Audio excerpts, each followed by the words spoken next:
going on? It's your dog, Art Man, the motherfucking great. And we're back with another boxing conversation. This time we talk about Devin Haney versus Lomachenko. And can Devin Haney put Lomachenko out? Can he stop it? Can he make Papachenko jump in the fucking ring and say no fucking mas? Can it happen? That's what the fuck we want to know. I got my dog, brother D Hive on here. What's going on, man? What's up, man? How you doing? Shit, good, dude. I see that we're approaching the fight. I'm seeing a lot of people, sideways, half-ass pick Lomachenko. Seen a lot of that shit going on, man. It's weird, and it's like, why can't you? If you can't pick the nigga with any confidence, you shouldn't really be picking him at all. That's what I'm saying. I'm like, dude, just stand on that shit. Like, what? Right. If he lose, he lose. If he win, he win. Motherfuckers just want to be, oh, I told you, niggas. I told you. I told you. On some I told you so ass shit. Just fucking pick, man. Yeah, Stop being a pussy. It's weird. I don't know. Dudes don't want to get picks wrong, even though motherfuckers be wrong all the time. I still see people talking about book your plane tickets for Spence and Crawford. It's going down. Like, yeah, because my sources, bro, some random nigga on Twitter is my source, and he told me. Right. It's like, bro, just relax, man. Just stay. I always say, stay in a fan's place. Just stay in a fan's place. Exactly. Right. It's perfectly fine if you think Loma has what it takes to beat Haney. That's cool. Loma does have what it takes. Do I personally think Lomachenko's going to win? No, I don't. And if something should happen, we all got to look at the political ramifications of this fight. We all know how Top Rank do when the other guy got all the belts, and this is his last fight on the contract. And people are even saying that. They're like, oh, Haney, there's no way Bob is going to let Haney win. So I'm like, so you're admitting there's going to be some foul play. Yeah, exactly. And that's the type of time we on DI. I understood that a long time ago, and that's why I feel like Devin Haney has in his mind that he has to go in there and put on a masterclass performance and even maybe stop this guy. I'm picking Devin Haney by 11-round TKO, and I understand why some people may not think that could happen. But from what I've been seeing training-wise in the recent film, I honestly feel like Devin Haney can do it. He has the skills to do it if he applies certain things. He actually has to apply the body attack because we saw him train the pass for Kambosos too, and even though it was a much better performance, he still didn't go to the body often enough. So yeah, he wasn't going for the body much in that fight. He really wasn't. And I don't know, could it be because of Kambosos' speed? Because that motherfucker is fast. Kambosos is fast, but I think again it was more so him going back to Australia and making sure that he didn't get robbed out of there, because the reason why he was able to clear the cards both times is because Kambosos just landed so little. Like the judges could, even though the judges gave him like 3-4 rounds, he didn't actually deserve anyway. But it's just he landed so few shots, you couldn't convincingly say he was doing anything. And that's the strategy that Haney goes for whenever he's in a situation when he feels like he might get robbed. Like you saw with Linares, he wasn't really worried about getting robbed, so he was in there just whooping on his ass. He would, man. A lot of people talk crazy about that fight because Devin Haney got hurt in that one round. That's still his best performance That's ever. That's what I keep on trying to tell people. That's one of Devin Haney's best performances for real, because he was really pressing shit, body shots, fucking hooks, straight fucking down the middle, man. He was whooping Linares' ass. He's one of the only people to definitively outbox Linares, because Lomachenko was losing. Lomachenko was losing that fight. Yep. Let's keep it 1,000, because everybody likes to say, oh, well, Haney got hurt. Did you see? He got hurt.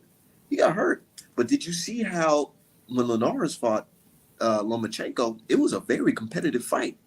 Right. Even in the round. He was even up until it was over. Even in the round Haney got hurt, he still won that round.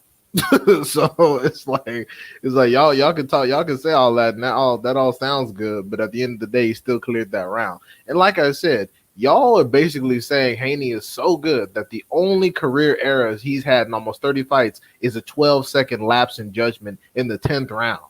Yes. That's it. That's it, bro. So hold on, let me say shout out to everybody in the chat. My dude, Oplet LDTV, he said, blessing Art, shout out to you, man. Alfred, he said, salute, I got Haney by late TKO. I think he stops him with a body shot. Me too. Anything can happen. Yeah, shout out to everybody in the chat, man. Shout out to the bros. Shout out to my dude Rye, Marcus. I think Loma's easy to get to the body. He moves his head. You think he's easy to the or not easy? No, I think he's saying he's not easy. I mean, don't get me wrong. When Lomachenko stands in the pocket, yeah, definitely go to his body. But Lomachenko is very agile on his feet, and that's one of those things. Like, and people keep thinking that Lomachenko is some kind of master boxer. Lomachenko is a pressure fighter. That's it. He just happens to be a southpaw, and for some reason, people think that because southpaws are rare, that they're all super good. And it's like, no. Again, like I always say, just in their performances, you hardly see people fight southpaws. So southpaws look like they're doing more than they are. That's why Lomachenko got beat by the people he got beat by. You niggas thought just because he was southpaw, he was special. That shit is so irritating. Fact. Shout out What's to up, Eli? My dude Eli. Man, Got to shout him out because he said we ain't shout him out last time. I know, even though we did. That shit was But funny. yeah, man. Lomachenko. Somebody said something about him that I think is true. They said he's really good at feigning. What do you think about that? I don't. I mean, I haven't really seen his feint game used a lot because he fights a lot of bigger dudes, and a lot of bigger dudes don't bite on the feints. That's not something that I've really observed. Maybe I'm wrong, but I think you know, I think maybe with the foot feints, when people think he's going to charge in, but he doesn't, maybe people bite off that because he'll rush in behind. And what's weird is that he'll throw the straight left first and then throw the jab right after, because the jab is a shorter shorter distance to the target. So he'll start with the power punch and then throw the jab in after. So that's one thing that's interesting. One thing I know about what's his name, Lomachenko, is that he likes to fight like attack fighters while they're resetting. And sometimes that's after the clinch or when fighters expect the ref to say, hey, that's enough. He knows how to get in there and make you work a little extra harder, if that makes sense. Yeah, and also he's one of those fighters that knows how to capitalize off of a miss. So if you throw a power punch and you miss, he's one of those dudes that can follow up real quick with 2 or 3 shots on the inside because his arms are so short. Man, I've been wanting to go back and watch Lomachenko versus Ortiz because a lot of people really gave that fight to Ortiz. And I remember being one of the people that said, I don't know. It looked like Loma rallied up at the end, was able to, sweep them last couple rounds. What do you think about that fight? Do you remember that fight? Yeah, I watched it again after it happened, after I watched it the first time, and my assessment didn't really change. I didn't think Lomachenko did enough to win the fight. At the very worst, it was a draw. At the very best, Ortiz cleared it by a round because some of the rounds were close. But then again, you got to understand that any Lomachenko fight, they're going to give him 4 rounds off top. It doesn't matter what actually happens. They're going to give him 4 rounds no matter what he actually does, especially in this. Any land 10 and Loma land 6, that's a motherfucking Loma round. Yeah. Yeah. And the thing is, too, Haney can outland Loma 10-1, but if Loma gets one good shot in and Haney visibly, shows that he's wobble, it's a Loma round. What's up, PGH? From that last fight, one thing I noticed is that Loma wasn't doing what he's famous for, which is the angles and all that shit. Do you think that that's a sign that maybe his legs aren't the same, or he was just a little rusty and didn't want to exert too much energy? No, I think it was just the particular person that he was dealing with because because Ortiz, you can tell Ortiz trained for that shit because he had a lot of sparring experience with him. So every time he would pivot off angle, Ortiz would pivot right with him and make sure Lomachenko couldn't get to the side on him. So I think that's just the result. I think that's just the result of Ortiz having experience fighting Loma. So Loma already up 3 rounds against Haney. Right. Yeah. Man, said, you better chill before Hunter pull up. Yeah. And that nigga Michael Hunter said, fuck me today because I was laughing at him saying that he wants to basically he wants Wilder to fight him for the spot. Wait, Mike, you talking about Michael Bounty Hunter? Yeah. Oh, damn. Yeah, because because he said, he wants the spot. He has to take it the old-fashioned way. And I basically said, I did a GIF that basically said, like, this guy here. Nah. And then he was like, "Nah, fuck you." And I was like, "All right, nigga, I get it. Be confident in yourself." I like Michael the I'll Bounty take that. Hunter, but nah. If Wilder's in a position to fight Usyk, we need to go ahead and get that. And, hey, you can get the winner, or when Daniel Dubois, gets off Yes. his ass, you can fight Let's him. speak on. Let's chop on that real quick before we really dive into this Devin Haney Lomachenko shit. So yeah, it's been reported that, if it's true that motherfucking Danny Dubois' knee is fucked up, Wilder's going to be in position to fight Usyk. They're going to mandate Wilder versus Usyk. And everybody's like, shit, Danny Dubois, you move the fuck around. And me, personally, I'm like, dude, what's this guy's address? Because Right. I want to ensure that Wilder gets that fight. You feel me? Need to pull a Nancy Kerrigan on his ass. And it's funny because Usyk fans on hush mode, they just like, oh, they just like, oh shit. They are on hush mode. They're not saying, oh, let's make the fight. Fuck the Danny Dubois fight, bro. Right. They're hoping Danny Dubois fucking knee is up to par, bro. They not saying shit, bro. They're just like, notice that too. That's so crazy. They just back there like, well, Daniel Dubois came back from a hard fight against Joyce and he's recovered and we got to see what happens. Like, nigga, shut the fuck up. Don't nobody want to see robotic AJ 2.0 get knocked out by Usyk. That shit is garbage. Come on, man. Nobody want to look at that bullshit. Nigga got one fucking leg, man. Stop it. Stop it. I was saying, Michael Hunter should fight Daniel Dubois and let the real niggas scrap. There's too much work that needs to be done. All these dudes are like in their late 30s. Like, y'all been sitting around not really doing much. Like, Michael Hunter's cool, but you've already lost to Usyk.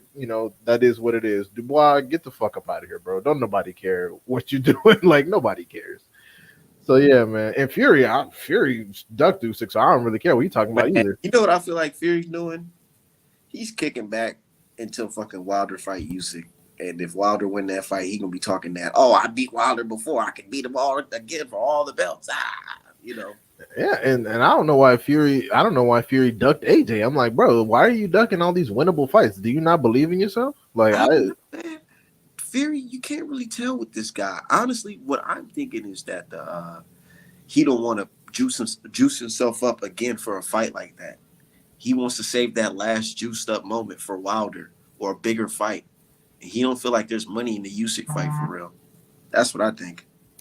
Well, considering what Usyk made against AJ 2 times, that's kind of dumb. But I guess AJ is technically a bigger draw than Fury because the only reason we even talking about Fury is Wilder. Because when Fury beat up Klitschko, nobody cared. When AJ beat Klitschko, niggas went crazy, said he could beat Wilder. Niggas didn't start caring about Fury beating Klitschko until motherfucking the Wilder fight. That's true. People didn't give 2 shits about Fury. 2 shits. Right. At all. And they still don't. Yeah. He fighting. Wait, hold up. Alfred says he tore his ACL. He ain't fighting Usyk. Yeah, somebody said he did tore his ACL. I'm seeing multiple people say that. Yeah. And I'm like, dude, why would you even try to risk it? Like, yeah, he's not gonna be able to fight Usyk. In 25%. I feel like they doing everything in their power to make sure that Danny Dubois don't get that fight because they're saying that it's gonna be an 80-20 split. Like, what the fuck? Well, it's because Daniel Dubois is nobody. I mean, Daniel Dubois hasn't done anything. He lost his one and only step-up fight by fucking knockout. So it's like, I mean, who are you for real? You're basically a prospect. I don't think he has any interim titles.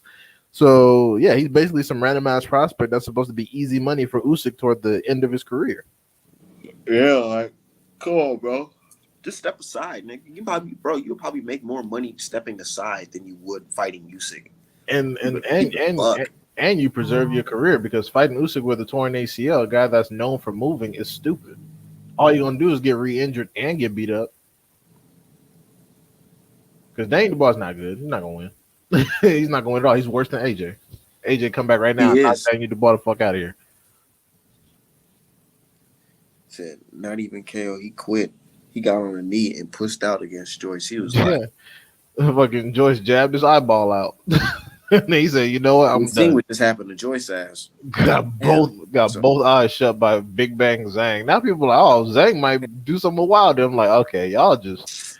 Nigga, this nigga, bro, Zhang had some fight with a nobody. Bro, they said that nigga had to go to the hospital on some like his blood pressure was too high type shit. Like, what the fuck? Like, nigga, is now that nigga too old, bro.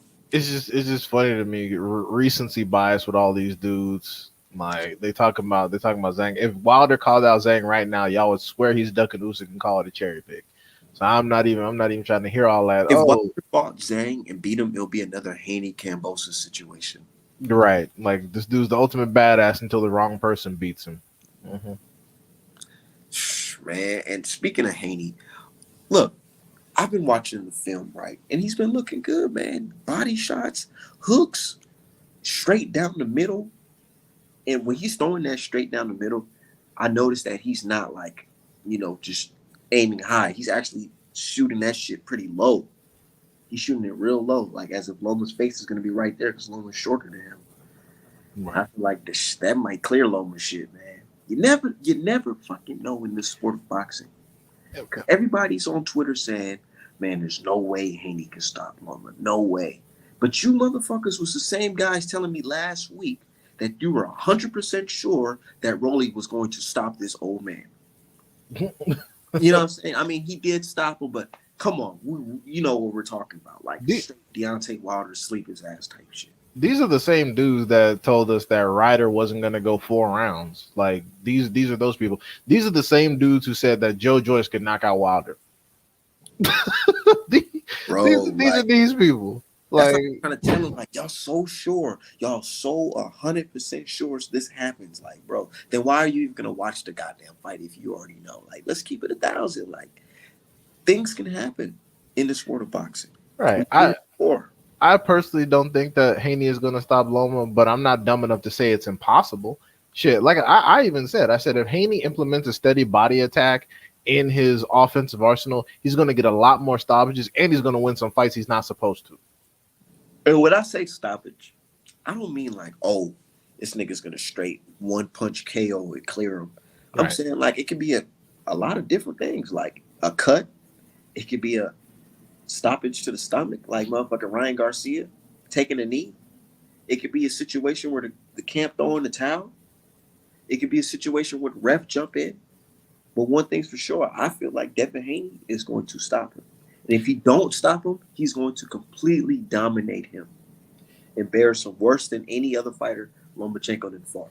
If it is a stoppage situation, there's probably going to be a discussion in the corner, and he's probably just not going to come out for the next round. They're going to be like, look, man, it's round 10. You haven't won a single round. He's whooping your ass. Just we got to preserve the rest of your career so we can get one last fight with either Shakur or Tank and then just get the fuck up out of here. There's no point. There's no point. Just speaking of just straight skills, I view Devin Haney as a more skilled or very better skilled fighter than motherfucking Lomachenko. I don't consider Lomachenko like a guy, like he's better than Floyd Mayweather type. I don't think so. Because he showed us he couldn't even beat a Salido type. Or a Tio, because Tio's ass. Or a Tio type. Tio not even going to win his next fight. Lomachenko's a good fighter, but he has his limits. And his limits can be exposed by fighters that you don't even consider top tier. I always ask people, take away the ESPN marketing aspect. Which Lomachenko fight had you thinking, okay, yes, this man is Floyd Mayweather, Sugar Ray Leonard? Like, which fight was that? I never get an answer. In that Corolla fight. It has to be that. No, I never get an answer. The only time people even try it is with Rigo. And I'm like, drawn up 2 weight classes? No, try again. Give me something better. And it's like, right, you can't, because all it is ESPN marketing. Right. A guy that wasn't even talked about back then that they still don't respect today. And you want to, but the only reason Gary gets any respect is for losing to Loma. That's fucking hilarious. By an MD, by the way. People say he got his ass whooped. It's a majority decision, meaning Loma couldn't even convince all 3 judges that he won. Lomachenko, out his own mouth, said his hardest fight to date was against motherfucking Luke Campbell. Despite losing the Tiafimo ass, which is and funny. Salido. Right. Yeah, But he said Luke Campbell. But why do you think he would say Luke Campbell? Luke Campbell's big, long, had a reasonably decent boxing ability and could punch a little bit. Yeah, Loma really had to work to get in the inside with them short ass arms. Yeah, and Luke Campbell's not very durable. Luke Campbell has no inside game, and also Luke Campbell doesn't adjust. because Luke had been beaten, Campbell had been beaten before, so he doesn't really make a lot of adjustments. He just sticks to his same game plan and tries not to get stops. Unfortunately, Ryan Garcia, post COVID, he got smoked. But outside of that, Luke Campbell's not a very adaptable fighter, and we've seen that. My dude Jason said Loma can brag about beating Rigo, but make an excuse about Devin's size. Yeah, what's up with the? Oh, this is lightweight. This guy's a heavyweight. What's up with that shit? That's basically one of the primary reasons I can't pick Loma with any confidence, because he came in the ring after beating Nakatani and Jermaine Ortiz, complaining about Haney's size. To me, that basically said, "Oh, this dude's huge. He's gonna whoop my ass." That's what it said to me. This said I can't beat him. Because that's what I just heard Lomachenko's manager or whatever on the whatever's little top rank promotion they had. He was saying something to the effect that, like, yeah, Devin Haney is big, like big. And when I hear that, I don't think they're just saying like he's big as in like his size. I feel like they're saying, yeah, he's big and he knows how to use that motherfucker. Use that size. Yeah, he's around. He's similar size to Luke Campbell, and he's much better in every category. They're like, you know what, we gonna lose this one.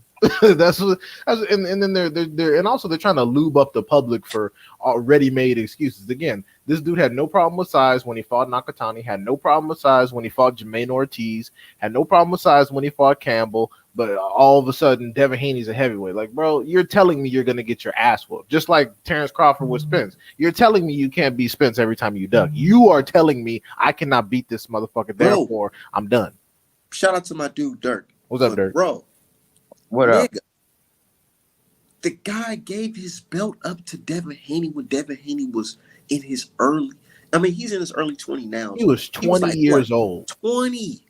He couldn't even drink a fucking beer. And Loma was like, you know what? Nah, I'm not getting ready to do this. I'm going to fight Anthony Toyota Corolla and Campbell. Bro.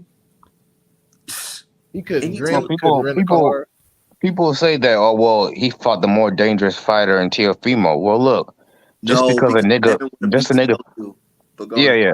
Oh, that was before? Yeah, that was before. I think that was before, wasn't it? Yeah, because he had the belt before. Yeah. Yeah, people only said that because Teofimo got over on Coleman. We seen what Teofimo's worth. that turned out to be bullshit. People gotta be careful with that.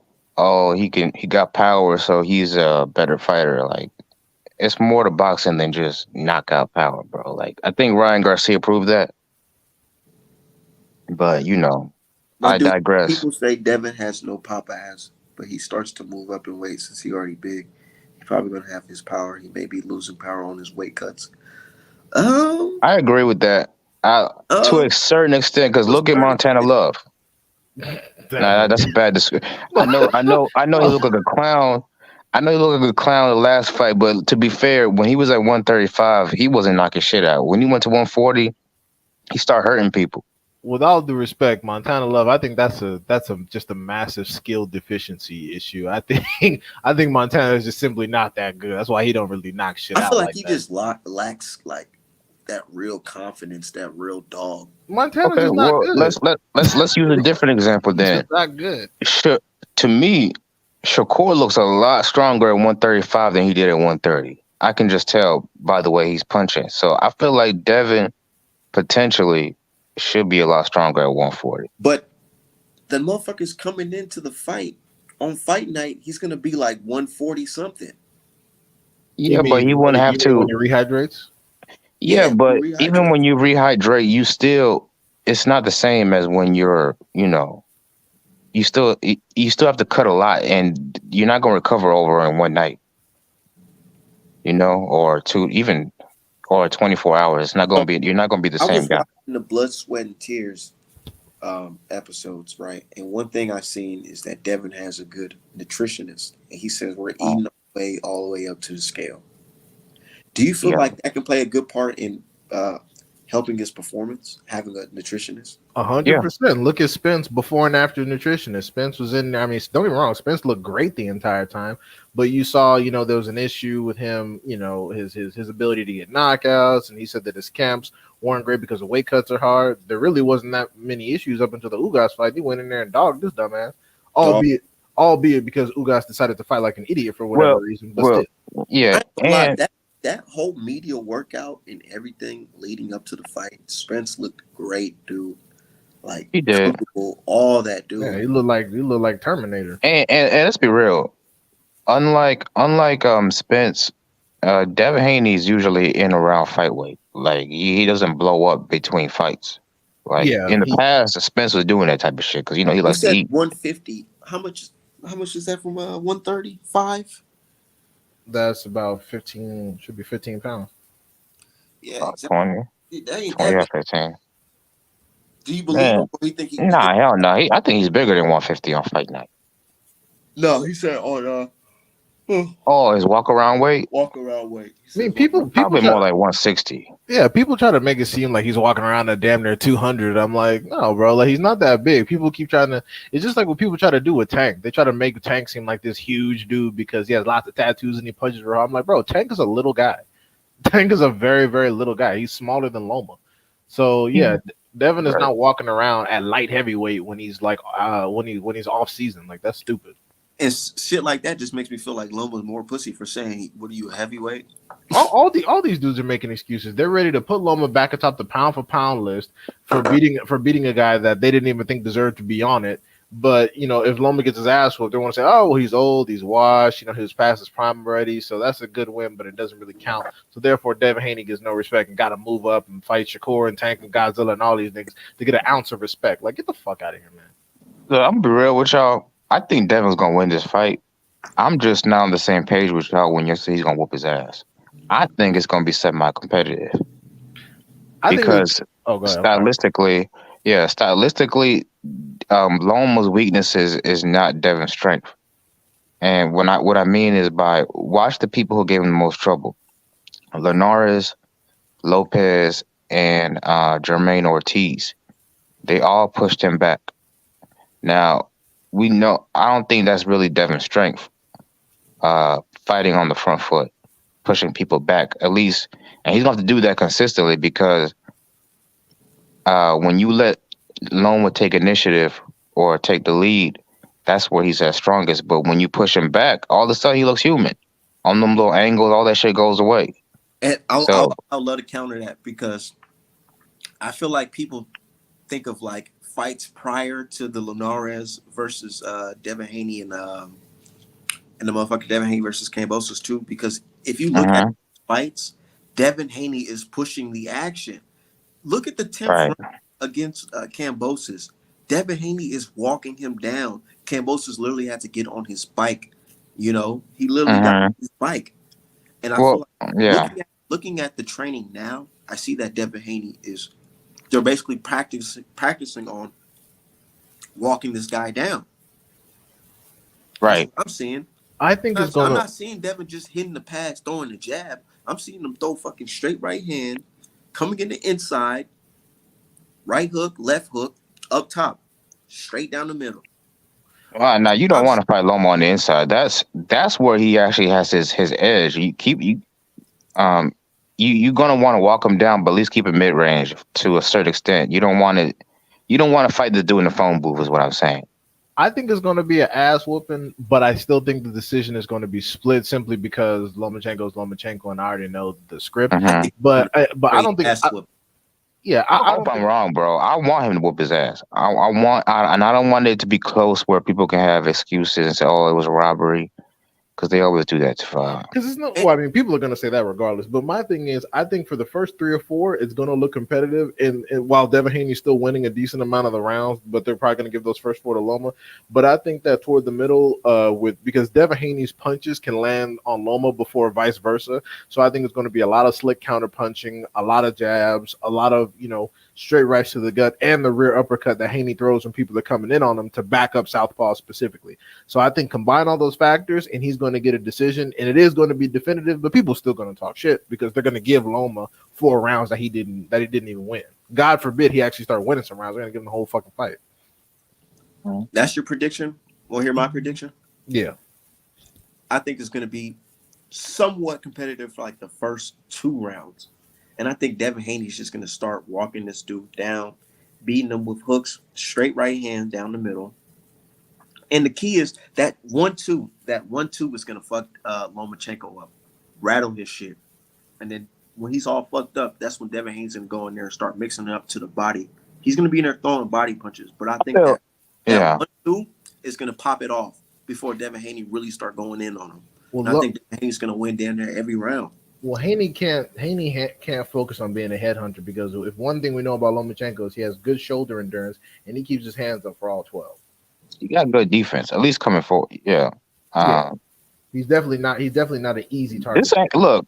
All right, this is not Kambosos, and I know you know that.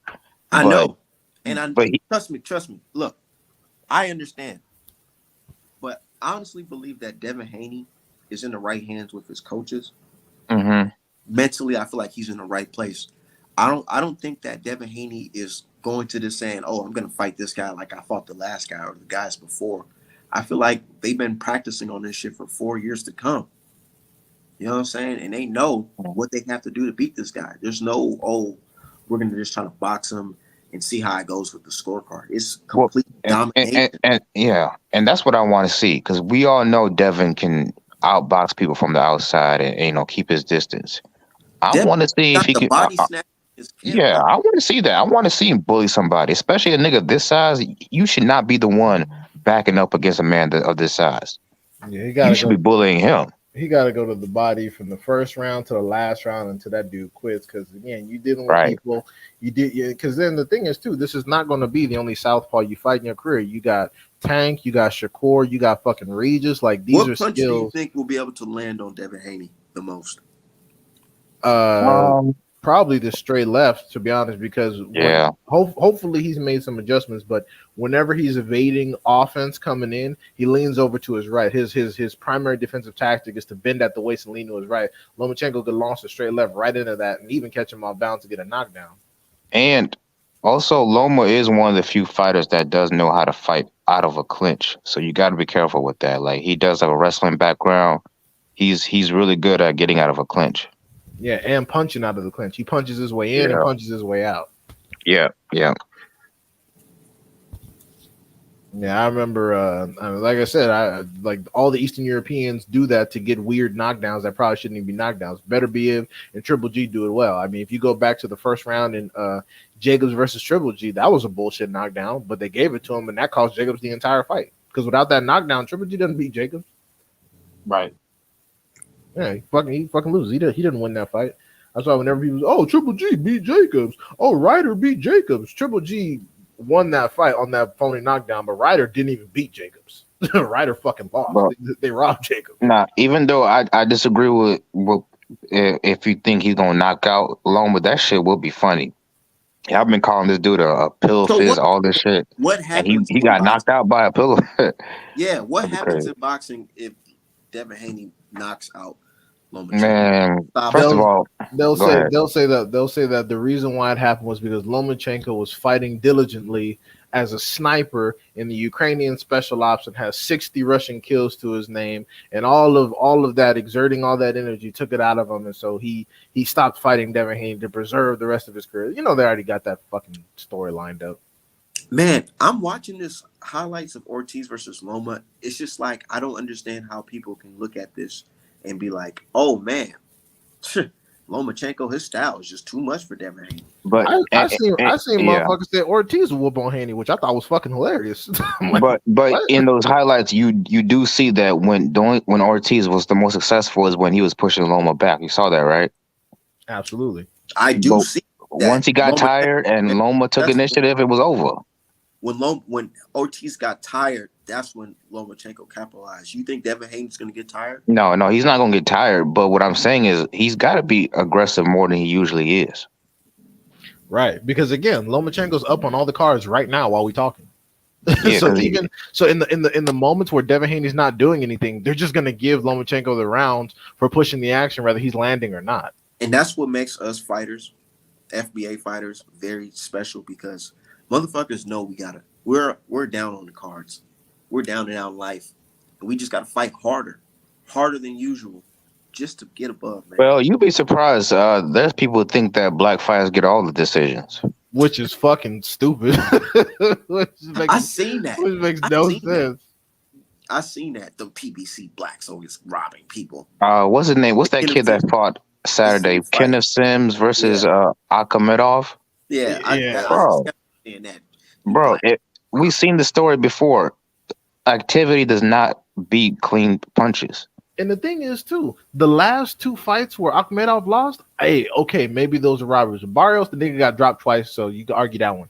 The Yeah. last fight, he definitely got robbed. But Sims, no, bro, Sims won. And don't get me wrong, Sims didn't win by like a super wide margin, but he did win most of the rounds. Akhmedov did not do enough to win those fights because every time Akhmedov took initiative, he would run into something, get rocked, be on the back foot, and then Sims would get his offense off. That's on Akhmedov. Right. They say you see his eye. You see his eye swollen. That mean he lost. Yeah, but Nigga, he hurt. The only one who got hurt in that fight for real. Maybe Sin just got a good poker face, but he actually hurt Akhmedov it's late in fun- that fight. it's funny because when Josh Taylor had his eyes shut by Regis Prograis, people didn't say, "Oh, Regis Prograis must have got robbed." They said that's the eye of the fucking warrior. Yeah, it's just fucking. You know what I'm stupid. saying? Like, Yeah, I was Man, like, Regis could have made that fight much easier than it was, but whatever. that's true. He got, he ended up getting gassed and let Taylor get more shots off than he should. Even though Eh, I thought Regis won by a round. Yeah, a lot of fighters just have that ego, bro. Like they could box if they want to, but they just want to, they want to beat you up. Like so allow them on. It's an ego thing, bro. Like I gotta beat you up. I don't want to just outbox you. I hope Fulton doesn't take that approach with anyway. No. I've been reading his comments. He's not doing that. Toughest fight, Haney or Fulton? Definitely Fulton. He's going all the way to Yeah, the I'm sorry, bro. It's Fulton. The opposite. Nah, because the thing is too, like Inoue has yet to be really officially certified in the United States. And when you're a foreign fighter, there's only one surefire way to get certified, and that's beating a nigga's ass. And this is Inoue's time. If he fucks this up, the American public will almost permanently relegate him to hype job status unless he goes up and like clears, another black fighter or he wins in a rematch. But this shit right here got a lot riding on it, and there's a lot going against. What if Inoue stops Fulton? That'd be crazy, man. Bro, if he does that, you gotta give this nigga the pound for pound number one. You got to. Do you see what I mean? Do you see what I mean? It's true because you cannot. You mean to tell me this nigga went to a new weight class, didn't take any tune-ups, and beat the number one guy there, who I think highly of in Fulton? Because Fulton, that's definitely, I wouldn't say number one status, but that's definitely top three.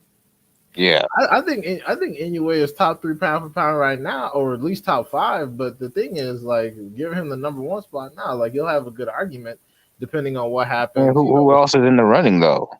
Well, Usyk is there. Jamel, Charlo, Haney, Spence.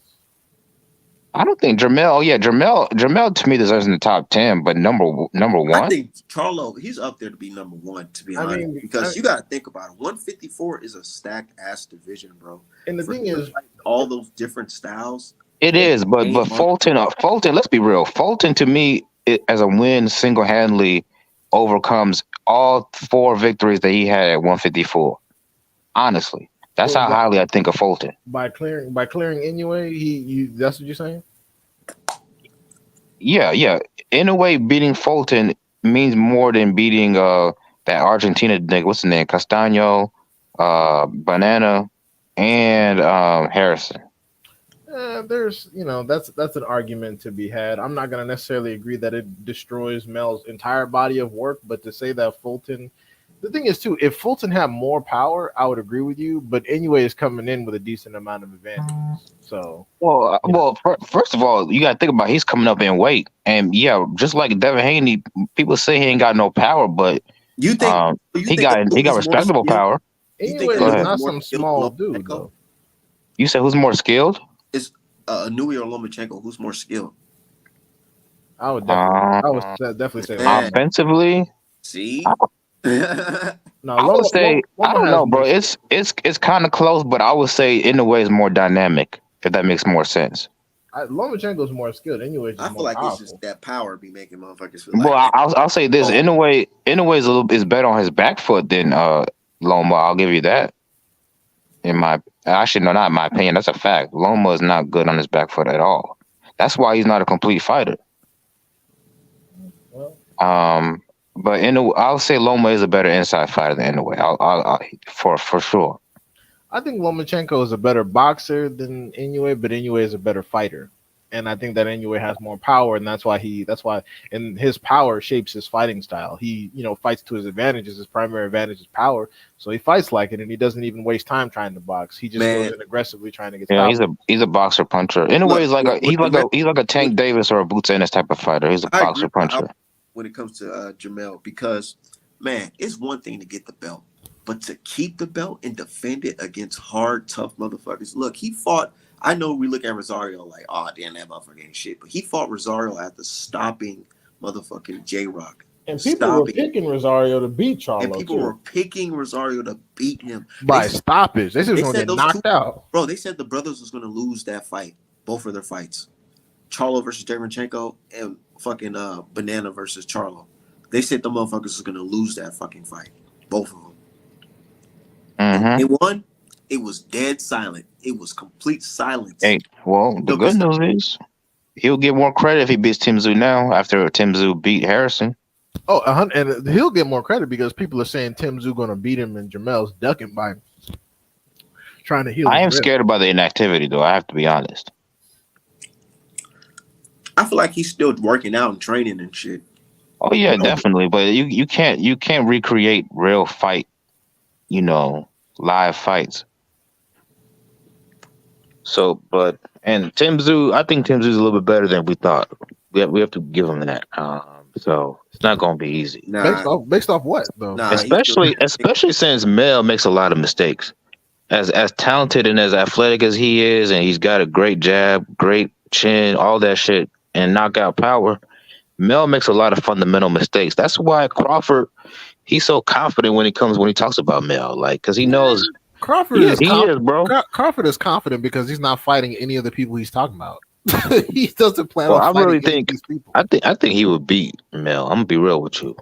I remember You I might said not like Crawford, but like the motherfucker is a high IQ and definitely a higher boxing IQ than Jermell Charlo. we can't say that because look at who Crawford has been fighting.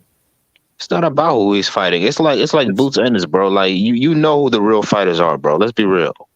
Yeah, Like there's no Jamel way you Charlo could is one tell of the me. real fighters. Yeah, there's no way. No, let me not use him as an example because that's fucked up. Go ahead, say it. I don't care. Who, who's for example, Janet Beck. No, Janet Beck is not a good example, bro. Okay, actually, you know what? Fuck it. I'm gonna use Canelo. They're not gonna like this one. Canelo got way more better opponents, resume, experience, all that than over Boots Ennis. There's no way you can tell me this dude is more talented than Boots Ennis at any point in his career. You know what I mean? That's true. So the resume isn't always the be end all of everything, bro. Nigga, I seen Tim Tszyu live in action. The motherfucker Right. got dropped with a fucking straight right hand looking crazy as hell, man. And then his own people got quiet in the crowd. They thought that shit was over. And then it looked like this guy just damn near gave up the fight. It was nothing that I seen from Tim Tszyu that made me think like, oh my God, like this nigga's a monster. You know what? Despite him, not even him just getting knocked out, just the way he rallied back, it wasn't like, oh, he's doing any legit pressure. It just looked like motherfucking what's his name? Goucher just regressed purposely. Well, the thing is too, it's not just a matter of resume, because if you want to use the Canelo example, all the people that were able to successfully beat Canelo Alvarez, they'd arguably give Boots some shit too. Especially when you look at, if you were to adjust them for size, like Mayweather, Bivol, they would all give Boots issues too. But you're right. But the thing is, the bulk of his resume as well are opponents that Boots would probably clear as well. So, that I understand what you're saying as far as comparison wise, but it's not only the people that Jermell Charlo has fought, but the method in which he's dispatched them. I mean, knockouts. Right. And if and he's been dominant. And the thing is too, whenever he comes back from either a loss or a draw in certain cases, the adjustments are clearly there. So despite how advanced he is in his career, he's still a learning fighter, and he's able to make the adjustments and apply improvements to his active game plan, which is rare skill in and of itself. Let's be real. Castano, a dude like Castano would be tailor made for a Terrence Crawford. Like niggas who just come in lunging in like that. Terrence Crawford just loves countering people like that and clipping them. Right. That's a situation where Terrence Crawford has to rely on his power bailout. But as we saw, I mean, because personally, Castano is just a more technically sound version of Porter. And if you put Terrence Crawford in there with a Castano at 154, there's no guarantee that shit goes the same way. So I'm just saying. Maybe. Although, and speaking of, I was thinking about it. If somehow Tim Zoo beats Jermell Charlo, Earl Spence is definitely going to avenge that because one thing I noticed in that Harrison fight, I don't know if y'all peeped it. When they came to the inside and it became an inside fight, Harrison had the edge. Did y'all peep that? Now Yeah, when it was like a mid range to outside fight, Tim Zoo was actually slipping punches and countering um, Harrison, which was surprising to all of us. But when it just became like an inside fight in the booth, Harrison had the edge. So what I'm saying is, Earl Spence gonna beat this dude up if that fight does happen in the trenches. that's precisely why I don't think that he's going to beat Charlo because you're talking about Oh no, Charlo. Charlo can't find the inside. Oh, you keep saying that, but he No, he stopped can't, bro. Castano on the inside. He can't. He had no inside. I mean, I'm not Bro, saying Tim he Zoo don't. Tim Zoo couldn't even hang on the inside with Terrell Gachet. You telling me Charlo, who stops dudes on the inside like Castano, undefeated, gave Lara more work than Canelo ever did? You're saying he has no inside game? That don't make no sense. And He what's don't. worse? And what's worse is that you're saying that Terrence Crawford beats him when Terrence Crawford confirmed has no inside game. He don't. Terrence don't really got an inside game that much either. But I think he got more than Jermell Charlo. That's categorically false. He's a more skilled fighter than Jermell Charlo. I'm going to strongly disagree. And keep in mind, at one point, I shared your point of view, but now that I've grown and I've seen and I've actually seen, I've done a reassessment of both of their careers and watched more tape on them. I've changed my opinion. So like I said, what you're saying is not crazy. I just disagree based on what I've seen. Because if Terrence Crawford is too scared to fight Errol Spence, then clearly Terrence Crawford sees something in Jermell Charlo that you don't. Hey, come see. on, we know that fight's gonna happen, bro. Based off of what? There's been 4 different dates. July 22nd. At first, people were saying book your plane tickets. It's happening November 18th. That didn't happen. Then it was going to be March. That didn't happen. Then it was going to be June. That didn't happen. Spence came out and said, hell no, I ain't fighting in no June. Now it's July. First is the 22nd. Then it's the 28th. I've even seen an August date at this point. So I'm like, just people keep wanting to be first. And I'm just like, bro, I've seen all types of dates for this fight. I don't think this shit is going down. I don't. Bro, and not to get off topic, but who is running Boots' PR team or his? He never defends himself in the media. He lets YSM or Steven Espinoza defend him all the damn time. He doesn't do interviews. He doesn't want to be on co-main event on big cards. Like, bro, what are we doing here? Well, he does do interviews, but like you said, it's mostly with YSM and smaller online publications. But I'll admit the whole him thinking he's a main card fighter. That's you really throwing away a few opportunities. And why hasn't he been fighting in Philly, bro? You should have been started that a long time ago. Well, if you want to he should have a lot of fights in Philly where he can eventually start to co-main in Philly because that's a decent sized market. I mean, do they have studios? I mean, what venues do they have in Philly? And they got that Sixer Stadium, I guess. Oh, well, I mean, it's kind of hard to drop the funds to requisition that motherfucker, and then your stock. I don't know, bro. I mean, Shakur sells out in Jersey. Why can't Boots sell out in Philly? Well, Shakur had a massive ESPN marketing push. ESPN is still a massive sports network. They're like the CNN of sports, so it's a little bit different. Bro, they're finna fumble the bag with this dude because of Earl Spence. Like if this happens, bro, I'm gonna blame Al Heyman because they wanted to. I don't know. They're playing around, bro. Like you got a jewel in your potentially in your stable. You got to take advantage of this shit and build this dude. Well, that's honestly, like I said, so let's say the Spence Crawford fight does happen. If Boots doesn't take the initiative and get on that card because he thinks he's a main card fighter, that I'll admit that's a massive opportunity wasted. Shit, even Spence Thurman. Spence Thurman is a massive event. And that story about him and Mean Machine, Lord have mercy, that shit better not be true. Well, that shit don't mean nothing because he wouldn't get no points for smoking Mean Machine. Mean Machine got stopped Yes, twice. he would. No, Yes, he would. No, The reason why is because, bro, like, let's be real. Mean Machine would be the best nigga on his resume. After 2 stoppages, no. Yeah, it would. No, well, look at the niggas who stopped him. Yeah, Terrence Crawford and Virgil, Boots is contemporaries. I think potentially, let's say he doesn't get hurt by Mean Machine, and he stops him in an earlier round than both of them, bro. That's a statement. That's not. Yes, it is, bro. I feel like you're too pessimistic. What you mean? I believe Boots will do exactly what you just said and not get no respect. That's all I'm saying. Well, he's also in the type of situation where, well, no, with Karen it was different. With Karen, if you'd have knocked out Karen in the first round, well, he's another bum. If he goes 12 rounds with Karen, he won 12 rounds with a bum. So that's a lose-lose situation. But with Mean Machine, bro, say what you want. Mean Machine whooped Mikhail Fox last fight. He did. That's true. So it's not like he's looking washed up or looking bad. So he's gonna get credit for that. Let's be real. The reason, especially when niggas claim you're ducking them.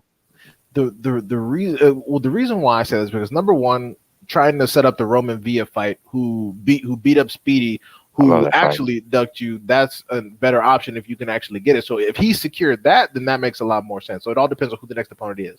But the reason why I said what I said is because you have two of your contemporaries, which some people think you beat and some people think beat you. Stop this guy. It's the same situation. If you go in and you look like shit, your stock drops because 2 of your contemporaries were able to stop this dude despite them both getting cracked. And in the worst case scenario, if you go in and go the distance, like with Karen, people had no frame of reference for his career, so they didn't know how good he was or he wasn't. And the thing is, too, we don't know how that win's going to age. Karen might get in there and take some other people the distance or beat some people that we didn't even see coming. It's like a Cambosis type situation, so we can write that off for now. But if you get in there and go to distance with somebody who 2 of your contemporaries, who you're trying to argue that you're better than, that they smoked, that's a massive drop to your stock. So So hopefully he's setting up the Roman Villa fight, because that's a much better situation. You got a dude who's only got 1 decision loss, damn near all knockouts, smoked Rashidi who ducked you. That's a much better situation. Okay, how about this? So let's say it does go 12 rounds, but no round is competitive, and Boots is beating the dog shit out of him in almost every single round, and Mean Machine got to go to the hospital afterwards type of beating. Like obviously he didn't get the stoppage, but will he get credit then? Would I give him credit? Sure, because as a fan, but would the public give him credit? Hell no. They'd be like, I'm sorry, just that style. Like, let's be real. This dude is tailor made for drying. It's like I have a hard time believing he's going to last 12 rounds. No, he wouldn't. He would get smoked. And I don't see him getting hurt in Boots either. I feel like Boots. I think it's confirmed Boots has a chin. I mean, people keep claiming that he gets hit a lot, but to be honest, he rolls a lot of punches. Shots. Yeah, he rolls a lot of shots. Kind of like Canelo did with that Jacobs. So people thought, let's be real. You're not gonna be a come forward fighter and be untouched. Like people like Tank Davis, and especially if the guys like Tank Davis, if they don't respect your power, they're willing to take some shots in order to get you out. Right, precisely. So, nah. We've seen that when they turn on the defense, like Tank did against what's his name, retarded boy, that they can go untouched. What, Rolly? yeah, that guy. Oh my God, Rolly! Oh Jesus, that shit was crazy. Lord have mercy, Rolly. That is bad. Tank fans were at the house hitting the blunt super hard. They were like, "Oh my God!" Tank's win, agent like. I try to tell niggas, bro. Any fight with Rolly is 50-50 because he can't hurt anybody. Let's be real. He's got that crazy power, but he can also lose to anybody too.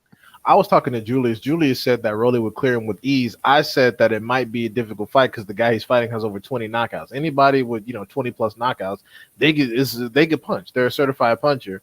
That's what I said.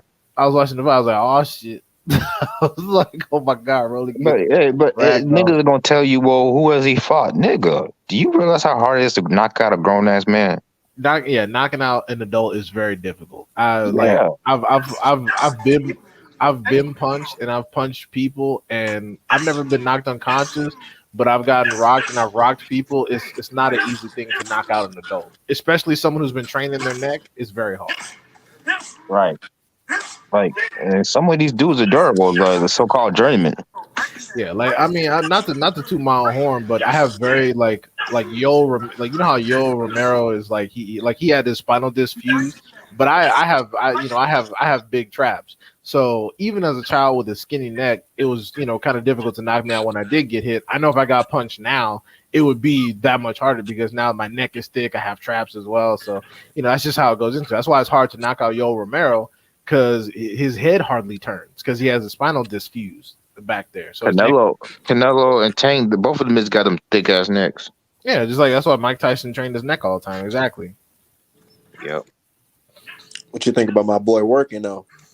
He got to do that in the fight. We saw the same thing with the lead up to Kambosos too. He got to do that in the actual fight.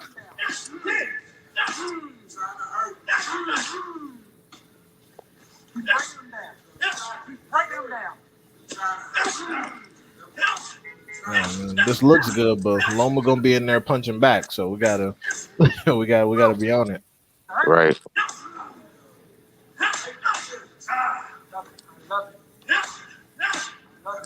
Love that body. Can't afford to lose this fight, man. That's for a whole bunch of reasons.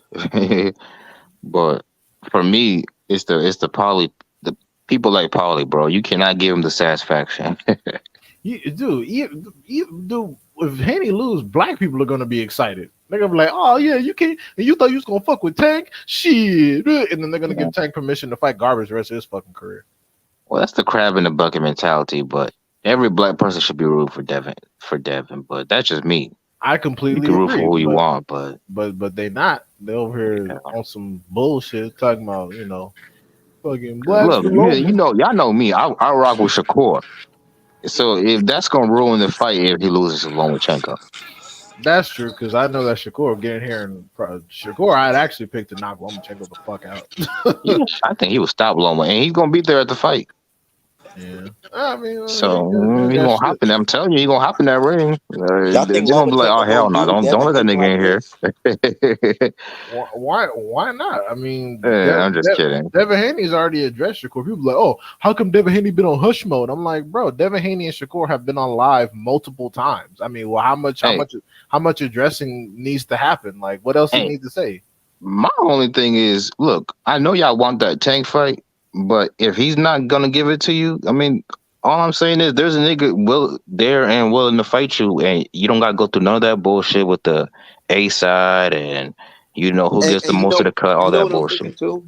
That's not true. I kind of got that Tank versus Haney fight out of my head because what that rehydration clause shit, like that's a big fucking issue. It's a big issue, dude, and we all if he does it. We all know. No, the thing is with Haney, he's gonna make the fight a strict contract 135. That was a favor he did for Ryan, but with Haney, he's gonna make it at lightweight because he wants to have every advantage possible against Haney. Because Tank. You mean at 136? No, 135. The only reason it was at 136 is because Ryan had moved to 140. Yeah, that's what I mean. Tank is not going to give Haney the same courtesy he gave Ryan. He's going to make Haney make 135 strict. You think the section of bodies will allow that? I think they would if they for all that goddamn money. Hell yeah, they're gonna allow that shit. Bro, it's not gonna happen because one, they're gonna give Haney an 80-20 split. They're gonna be like, take it or leave it, nigga. We got all the leverage. And Haney better take that shit. Yeah, and not only that, they're gonna try to push on the extend the negotiation. So this nigga say, you know what, I can't wait here forever, bro. I'm going to 140. They're going to do that. Watch. So what I'm trying to tell y'all is stop playing games and just fight the nigga who actually wants to fight you. They might pull a Terrence Crawford. Even if Gervonta Davis himself knows he can fuck with Devin Haney, his team don't sound that confident. I'm gonna keep it 1,000. Leonard Ellerbe, exactly. I don't know how much say he has in that Tank's career, but right now, man, he doesn't sound like he wants Gervonta Davis to fight. What's his name? And then Floyd Mayweather talking about he want Gervonta versus to fight Teofimo. What the fuck? Lopez. Like what? Bro, get the fuck out! I don't even want Haney to fight Teofimo. Teofimo's so fucking bad. Gervonta need to go ahead and fight I feel like he was gonna say that type of shit. I don't know. What if he feel? I don't know. Bro, Ellerby, with all due respect, Ellerby, I respect his knowledge of the sport from a professional and an athletic and a business aspect. But I stopped listening to Leonard Ellerby a long time ago because every reason that he stated as to why the Devin Haney fight couldn't be made has been debunked with Ryan Garcia. So with all due respect, motherfucker was lying. He was lying on camera talking about we're going to fight on our terms. We're not going to split any networks. He's got to come over here. He's over on that side. He's with the zone. He's going to ask for too much money. Blah, blah, blah, blah, blah. You were lying. You didn't want the goddamn fight because you wanted to build Tank up some more with low risk situations. And there's no harm in admitting it. That's how the game is played these days. But the fact that you said all that shit and people were repeating it for years, it was all debunked with you making Ryan Garcia, because not only was Ryan Garcia not a free agent, but he was fighting on the same exact platform under stricter conditions, and you allowed DAZN to actually broadcast the fight themselves. You had DAZN that were broadcasting. A company's front runner that you publicly say you want to put your hands on. You did business with him to make this Ryan Garcia fight. So don't tell me you can't make a Devin Haney versus Tank fight, especially if Devin Haney a free agent. Ellerby did tell me, and I did listen. He fucking lied.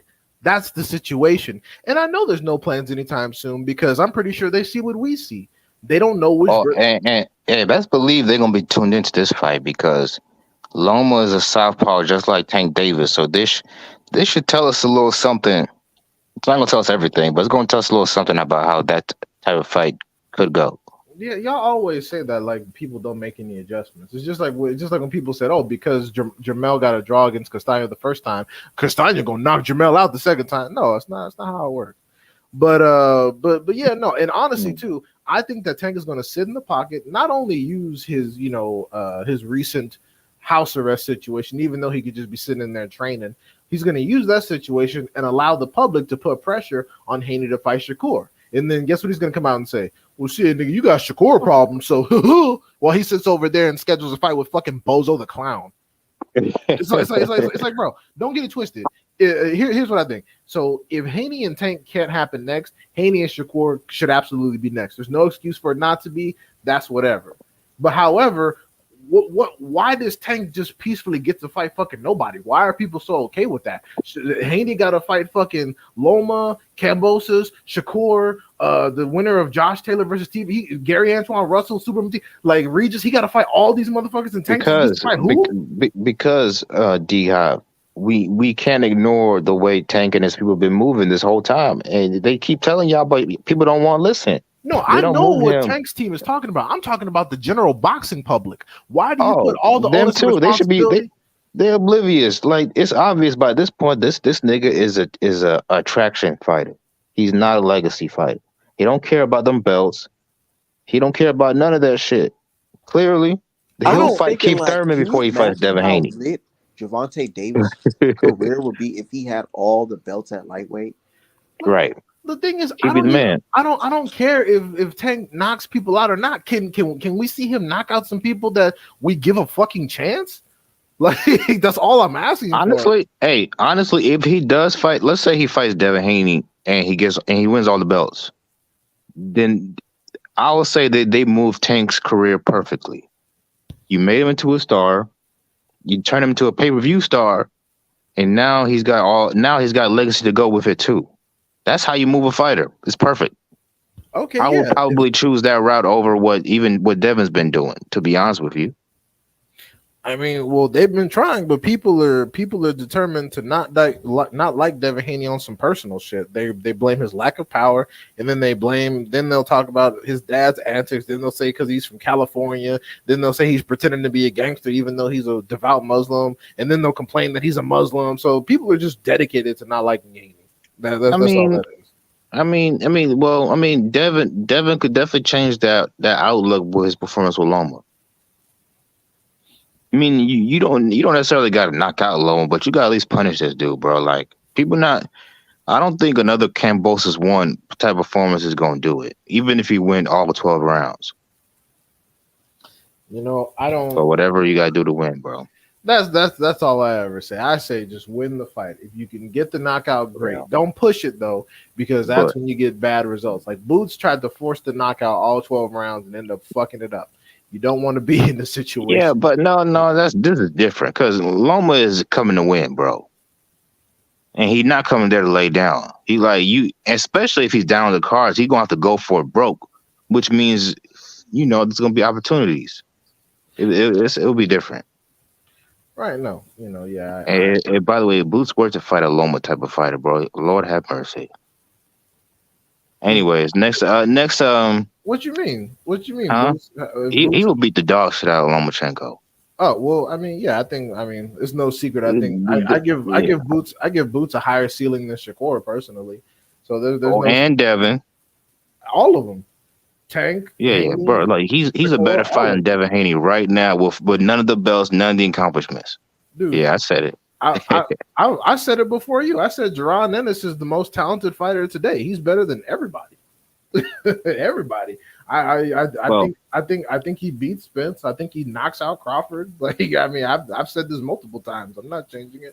well, now here's the thing though. While I think Boots is more naturally gifted than Shakur and even a Terrence Crawford,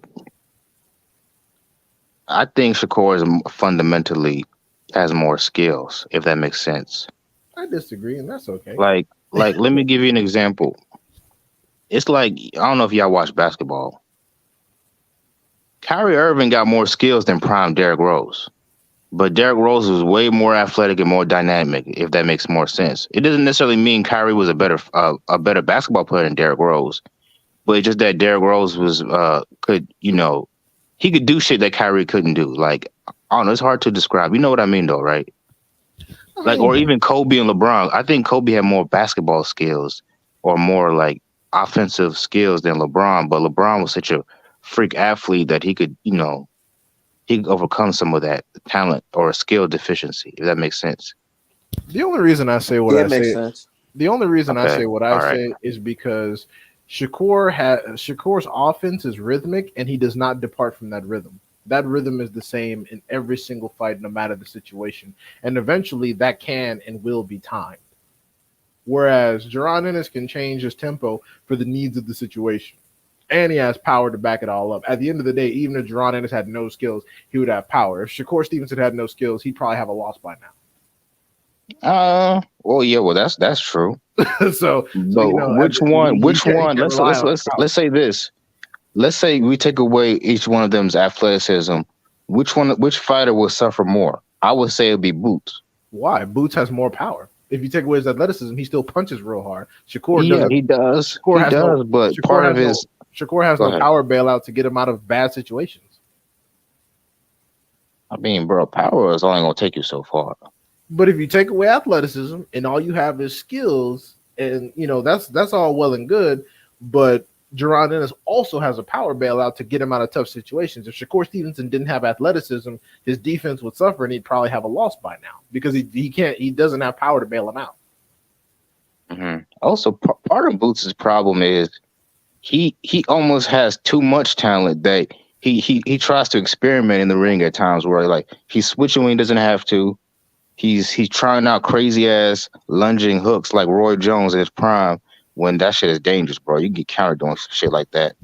So that's That's true. also part of his weakness. That's true. I don't like when he's doing all that weird shit. He's in there with Karen fucking around instead of just laying the wood to this dude and smoking him. He was in there doing all kinds of weird spinning shit. I thought he was about to start doing MMA. I was like, the fuck is I was like, what the fuck is going on? I ain't gonna lie, Boots did shoot himself in the foot with that one, man. Like, yeah, he should all over the place. like that was one of those fights. Would you put that up there with Rancis versus motherfucking David Robert Easter? No, hell no. That's a fight you don't want to rewatch. No, I'm not gonna do all of that because it was okay, but it was Actually, I watched the highlights. It was just weird because he took Castillo Clayton more serious than he took Karen. And I'm like, if you would come in there like you was fighting Castillo and just went in there and just blap smoke this dude, we wouldn't even be having this conversation right now. We'd be talking about some other shit. But because you went in there trying to do all this weird, wild off-brand shit, now we got to sit here and talk about this. I mean, people say that, he's not the boogeyman anymore, but wide ass hooks, yeah, spinning all across the fucking room and shit. I'm like, oh no.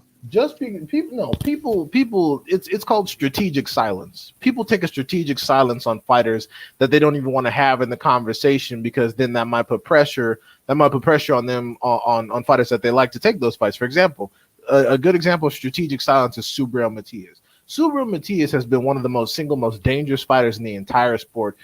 His whole time here, he got one loss, very close decision against a rugged puncher. They both didn't have that much experience. But his Ponce performance was solid. I mean, a lot of defensive lapses, but the reality is Subriel Matias is a very dangerous fighter, and the only person between 130 and 140 that punches damn near as hard as Tank Davis. And people don't want to talk about him on purpose. I mean, they're talking about him with Regis because Regis is doing all this weird shit. But when it comes to like Gary Antoine Russell, Brandon Lee, whatever, people not talking about Subriel Matias. People not pushing Subriel Matias to fight the winner of fucking Taylor T.O. And there's a reason for that. It would be a great fight: Richardson Hitchens versus Subriel Matias.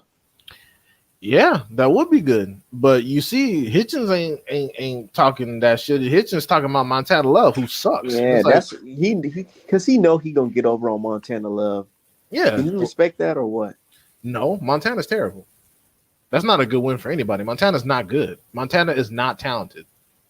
Well, he got sort of a name, so that's probably why.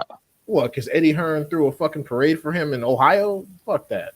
Montana Love is not good, and he was about to get knocked out by Steve Spark, a nigga we had never heard of. So he resorted to WWE tactics so he can go out with some dignity. Dude, that was embarrassing. Dude, he's bad. And the thing is, that's not even the first time he's been in trouble. He almost got stopped by Ivan Baranchyk. Damn, that's true. I remember that. Yeah, I mean, he knocked out Baranchyk because Baranchyk sucks. Baranchyk's not good. Baranchyk's been knocked out like 3 or 4 times at this point. So yeah, he almost got stopped by his garbage ass. His and Baranchyk's not even skilled himself. He's very raggedy when it comes to. I know y'all think I'm crazy when I say, but Richardson Hitchens reminds me of Devin. I mean, that's fine. I think they come from a similar school, especially because Richardson spent a lot of time around Tank in that Mayweather gym. But I see the similarities and I see the differences. Yeah. Both good fighters. I think Richard Hitchens is a dark horse at 140. He's a problem. Yeah, and that's fine, but he needs to be fighting Regis or Subriel Matias. You over here talking about Montana? I hope he don't become another boo boo where niggas just gonna duck him because he's too skilled and too unknown. I promise you, Subriel Matias will not duck that boy. I promise you. I promise. Well, with Subriel, the thing is, everybody he's fought is like a certain style. We've never seen him fight somebody where he would have to look for him. We don't know how he would deal with that. Malik Hawkins was kind of like that, and I guess everybody, for whatever reason, everybody wants to go to war with Subriel Matias. Because I mean, that's the only choice he gives you. I think Tank Davis would be a good fight for Subriel Matias. I think Tank could win that fight. It's possible, but then it's also possible Tank gets beat up, and because Subriel is very durable. And it's funny because Richardson, Subriel Matias, Malik Hawkins fought Subriel Matias and Richardson Hitchens back to back. Hitchens went 10 rounds with Malik Hawkins and got a decision. Matias stopped his ass in 6. So it's but we expect that. Nobody thinks of Richardson Hitchens as some super power puncher. I'm just saying. I'm not saying he's a power puncher. I'm just saying, Subriel hits hard, and his defensive lapses he makes up for with offensive output and punching power. So yeah. And the worst part is too, if Matias develops a jab in between fights, it's over. if he starts jabbing people, it's over. It's over with. Go ahead. No, I was just gonna say it's over with. I struggle to find somebody that could beat him. And I still think Devin, Tank, a lot of these dudes could beat him. I mean, they could. They could also get popped and lose because we saw what happened not only with all his fights, but like with Ponce, that shit was crazy. Ponce was in there winning like 5 rounds straight, and then the moment Matias opened up, he sat back down and was like, you know what? We're not about to do all this.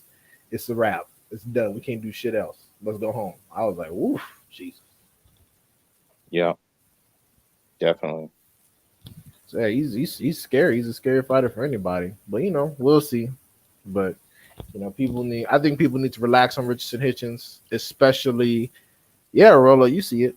Especially considering if his next fight is really Montana Love. I'm sorry, but Hitchens is not going to get a massive, pat on the back for me because we've seen Montana. Montana's. I mean, just because some niggas at one point said because he's from Ohio, he's the second coming of Adrian Broner. That don't mean shit. I mean, Montana has not fought anybody of note aside from fucking Baranchik, and he hasn't looked fantastic so far. So, sorry. I mean, good shit, Richard. Richardson, get your money, but I need to see something else, homeboy. Yeah. Oh yeah, Dev sparred that mole, the Mongolian dude, Is, bro. is, That is that yeah, dude the actual mole? Is he? Like, yeah, people keep saying that. I'm like, is he the bro. mole? That dude is funny to me. Like I don't know if he's trolling him, but that's just him being who he is. Like he's being serious, but like when he said like, "Are you okay?" Like I feel like that nigga was saying in his mind, like, "Yeah, nigga, I fucked you up, huh?" It's just funny because people try to like when they call him the mole. I'm like, nobody needed an insider to beat Ryan Garcia because Ryan Garcia himself is not. Again, he's one of those dudes that's just not super good. So I just find it funny. They're like, oh, he's the Bro, mole. bro, this is what these fighters need to realize, bro. There's no such thing as bad publicity. Like even with that shit that happened with Rolly, guess what? He was trending number two on Twitter. So like, regardless of what happens, everybody wants to fight Rolly now. Just because of his name, that alone is gonna get him fights. So like That for you, that so and like because he's an easy ass mark. that too. But even if he wasn't, just the fact that he has a name, people still gonna want to fight him. If that makes sense. Like, but yeah, obviously him being a mark is gonna be the main reason they're gonna want to fight him. You talking about? I don't want to fight anyone else except Ryan Garcia and Tank Davis. Like, yeah, Nick, we know because you probably wouldn't win your next fight. Like, O'Hari Davies is trying Yeah, to come over and scalp his ass. I'm like, yeah, you probably won't even beat O'Hari honestly, Davies. I man, I don't know about that coon ass. But anyways, uh, He said some r- cool r- stuff. r- no, I don't like that dude, bro. Oh, There's a lot of suspect ass niggas from that part of the world, but oh yeah, UK black people can't be trusted. no, they can't, bro. Yeah, Especially them, You're funny as hell. especially them Nigerian motherfuckers, bro. Because they be the worst ones of all the diaspora. It's always the goddamn Nigerians, bro. No disrespect to any Nigerians, because there's some cool ones out there, but bro, a lot of them, bro. They, anyways, that's just I'm just funny. being real, bro. Like every time I see a Nigerian flag in the bio, I'm like, oh shit, here we go. It sucks because they do always be saying some It's weird either a shit. Nigerian flag or a Dominican flag. I'm not black. No, no, no, no. No, papi. I'm not black. That shit was funny when the entire I still remember when the entire UK turned on AJ after that first Usyk fight. God damn, that was the most vicious betrayal I have ever seen in my entire life. They threw that motherfucker in the garbage and made Usyk an honorary Brit. That was nuts. Oh yeah, because that Black Lives Matter thing. No, just in general. Like I remember I had UK dudes coming over to my Twitter talking about, oh, you see your boy lost. I'm like, first of all, AJ has never been my boy. Second of all, I picked Usyk in both fights. I don't know what the fuck y'all talking about. You're talking about, oh yeah, you see your boy. You come there, British, literally British people coming over to American boxing Twitter talking about, yeah, your boy AJ got killed. I'm like, bro, the fucking Ukraine just invaded the UK and took all your heavyweight. It took like 3/4 of your heavyweight gold. What you talking about? Ain't no loss for America. That nigga's yours. Y'all lost, but they Bro, didn't want to claim him. bro, I be having like random like just debates about boxing and motherfuckers out of nowhere just bring up Wilder. Well, that's why Fury fucked your boy up. I'm like, what this got to do with Wilder? Like, y'all always bring that shit up. Right. We have plenty of unmitigated success in plenty of other divisions, but they bring up Wilder. Like it's just that's like that was like, and it's funny. What makes it worse too is that y'all all said Wilder sucked. So the fact that that's like your seminal victory is terrible. Y'all said he sucked. So that's your biggest triumph, beating a guy who sucked. All right. This hatred for like the American boxing and talking about how America's not the mecca of boxing and They always want to up other like Matchroom and like is this just a simple hatred of African American fighters or do they just hate America? Well, which one is it? Because I think it's the latter. It's the latter, but also people feel like if you talk about boxing in a perspective that's not American centric, that doesn't center around the United States, people feel that you're more informed. People feel that you can classify yourself as more of an expert if you go into the intricacies of the Japanese boxing scene or the Kazakh boxing scene or the Cuban amateur boxing scene. And the reality is, nobody gives a shit. That's what Okay, I've been saying, bro. like nobody fucking cares. Yes, Chocolatito is a Hall of Famer because he won championships in the four tiniest divisions of boxing. Cool, great. Nobody fucking watched those fights, and for good reason, because a lot of them weren't that fucking interesting. I always say if America is not the world leader in anything, tell people to stop coming over here. Why the fuck do they keep coming over here if America is not the world leader in everything that you love? Like, I mean, it's really that simple. You talking all this bull. And the thing is, too, only the American fan base is pushed to acknowledge and respect other nations, other nations' boxing triumphs. You're not going over to Nicaragua or Venezuela or Japan or Russia telling them how much they need to respect American boxers. No, they can disrespect us all goddamn day. They can disrespect our fan bases and our fighters all goddamn day. Look at the ones who are the ones pushing it, though. Like, it's motherfuckers who are anti-black. Let's be real.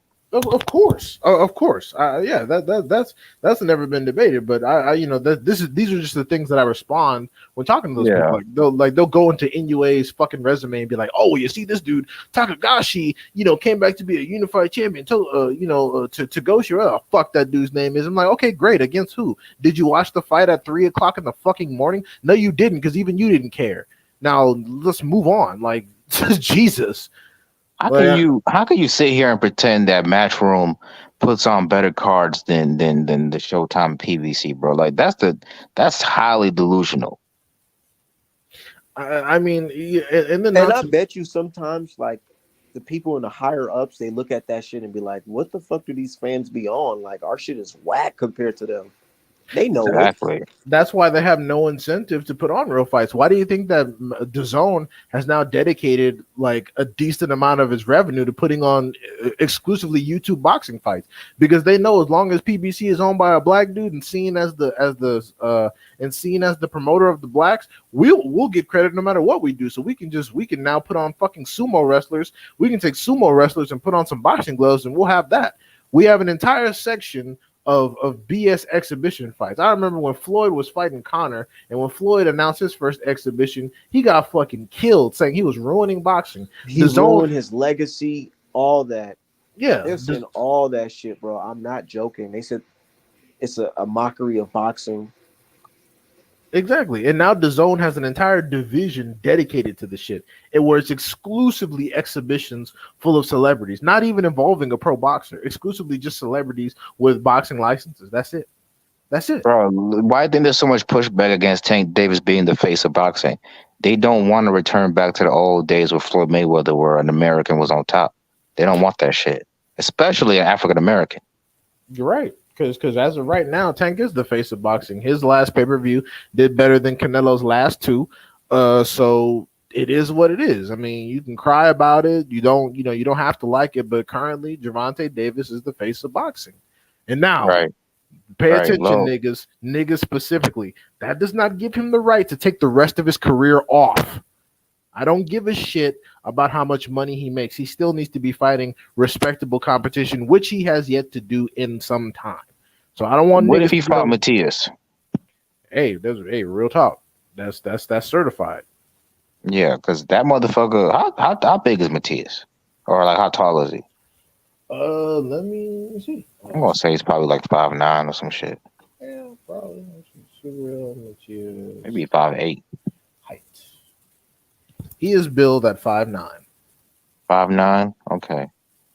Yeah, bro, that would be a great fight. Like, obviously, it's not for a title belt, but if you're not gonna fight Dev or Shakur, it is for a belt. Super Matias is currently a world champion.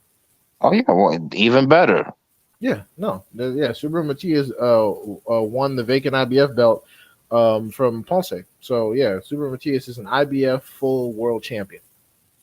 That's an easy ass fight to sell. Like, a nigga with all knockouts and it's like, come on now. dangerous dude. Yeah, it's just high. He's killed somebody. I mean, rest in peace to that dude. Yeah, he killed Dadashev on national TV, and it wasn't a bunch of illegal shots too. It was just the raw beatdown. His heart could not Bro, handle I it. watched that shit live, bro. I was sitting there like, oh shit. I was looking like, man, he might kill this nigga. And then dude What did his walked off. punches He was sound like throwing on up. in the What was that? An undercard of somebody's fight? Yeah, probably? yeah. Super Matias. I think Super Matias is a champion. Well, no, he's only had a few main cards, so yeah, he was definitely on the undercard. To make that Davis face of boxing t-shirt. I know I need to make that. I definitely do. I will. Taking over the U.S. market. I don't know about all that. If you want to say that they're making inroads in the entertainment industry because they're doing the Zone X with the celebrity cards, you can say that. But as far as taking over the actual boxing market, They get and like it's like, sir, I'm not going to name any channels on your platform, Art Man, but like certain channels like always want to downplay American boxing scene and American fighters. Like, bro, Nigga, do you you can say realize? whatever. I don't care about this shit. Oh, okay, well, low IQ is one of them motherfuckers. Oh, I pink know who he IQ. is. Yeah, that motherfucker, bro. The motherfuckers always talking down on American fighters. Like, bro, do you realize if you take away American fighters, half of these super fights, so-called big fights we want to see just go away. In a way, Fulton, Loma and Haney, Shakur and Dev or Tank, Amel versus Tim Tszyu, Wilder versus Joshua or even Usyk. What's it called? Keyshawn America's Davis. in all Like, the bro, big like, fights yeah, right now. Haney, Loma. right. Fucking come on, bro. Even Benavidez playing, like, come on, bro. I always tell people, I'm like, okay, if America is such an issue, if the United States is not the capital of boxing specifically, tell Loma to go host the main event in the Ukraine. Oh right, he can't because there's fucking airstrikes over there right now. Ain't nobody trying to see that shit. Give me the big fights that don't involve an American fighter that everybody in the world wants to see. Okay, so Bivol, Better Beef, Fury, and Usyk, and who else? Maybe Fury and Joshua. Canelo and fucking Bivol again. Nah, man, that's not a super fight, bro. Like, they treated especially if the nigga lost like he got his ass whooped the first time. Yeah, he got bodied, but they treat it like it is. But again, if Canelo fought Bivol again, bro, I wouldn't be surprised if that was his record lowest fucking selling fight. I would be getting knocked out if he just do that dumb shit again. Why the hell would you? It's at 68.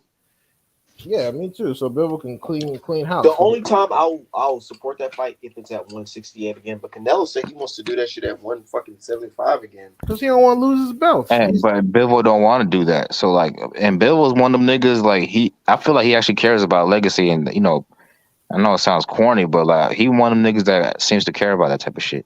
Yeah, I've been watching Bivol since he was on late night HBO. That nigga ain't had no real money till now. That nigga ain't not getting any money.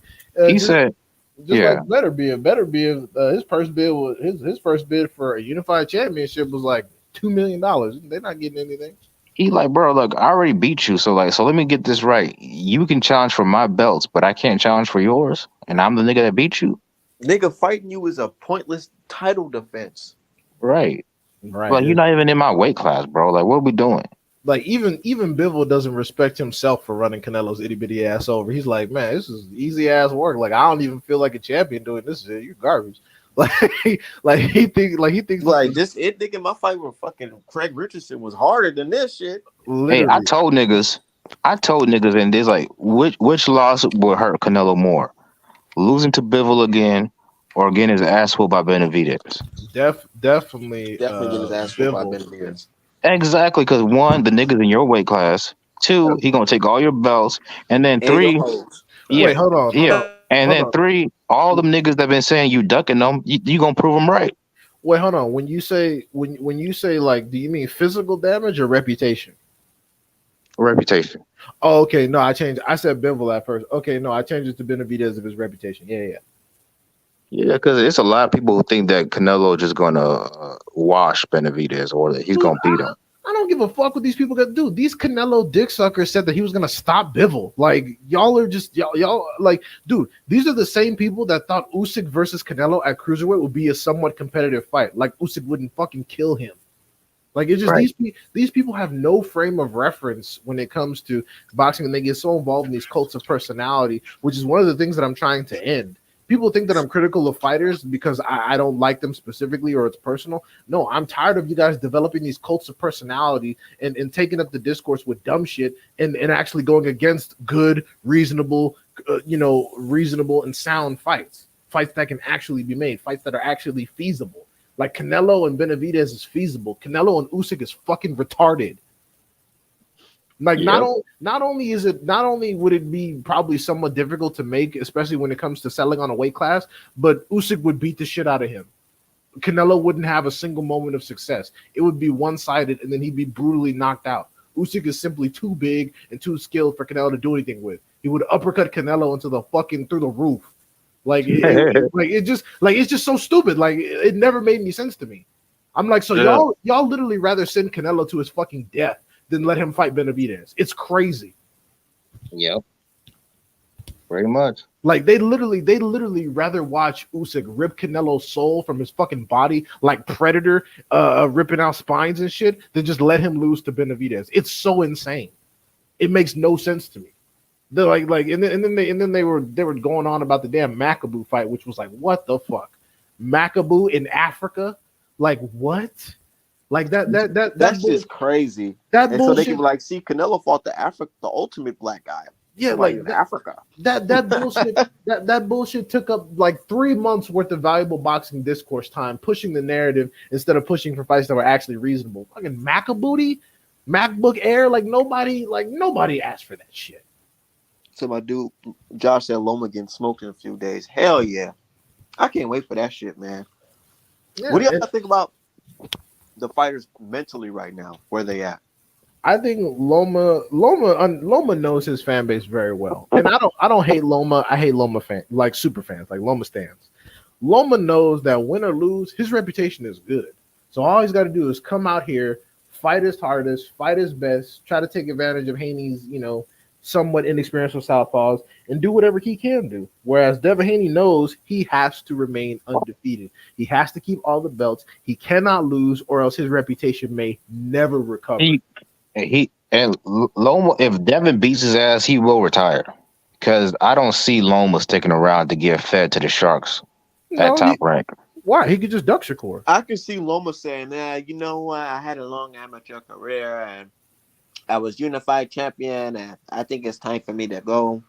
No, Loma. Because, bro, what's there left to do if you get your ass whooped by Devin Haney? Try to fight Shakur or Keyshawn or one of these dudes. Take the same route Kambosos is probably doing. He's gonna say, "Fuck Shakur. I'm gonna fight whoever next in line." No, he gonna take the Regis route and sign with Matchroom for a 3-4 fight deal and slaughter some fucking new booty. That's it. Easy money. That's all you gotta do. Nah, he ain't gonna do that, bro. Loma, I don't think Loma cares about money. I think Loma just wants the belts. At first you were correct, but at this stage in his career, seeing his options, who like real talk, his best options.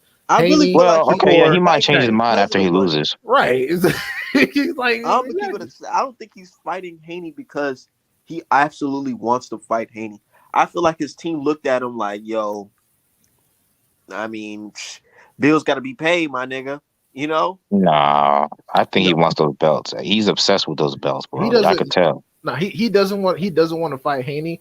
But the thing is, first of all, if he didn't fight Haney, he'd be confirming what everyone said, which is he ducked. So then he'd be ducking twice.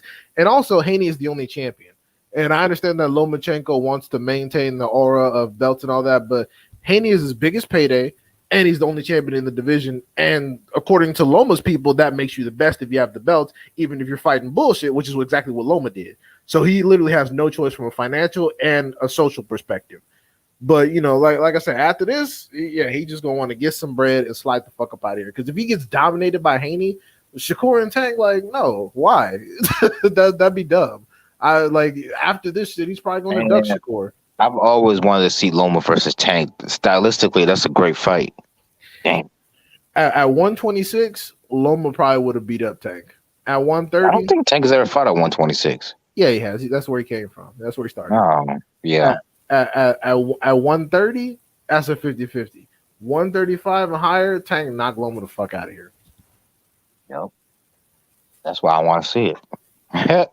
Yeah, no. So I wouldn't be surprised if after this L, he probably fucking duck Shakur and like I said, go chill for probably a year, then sign with Matchroom and get some random ass, bullshit fights in and catch weights and then retire.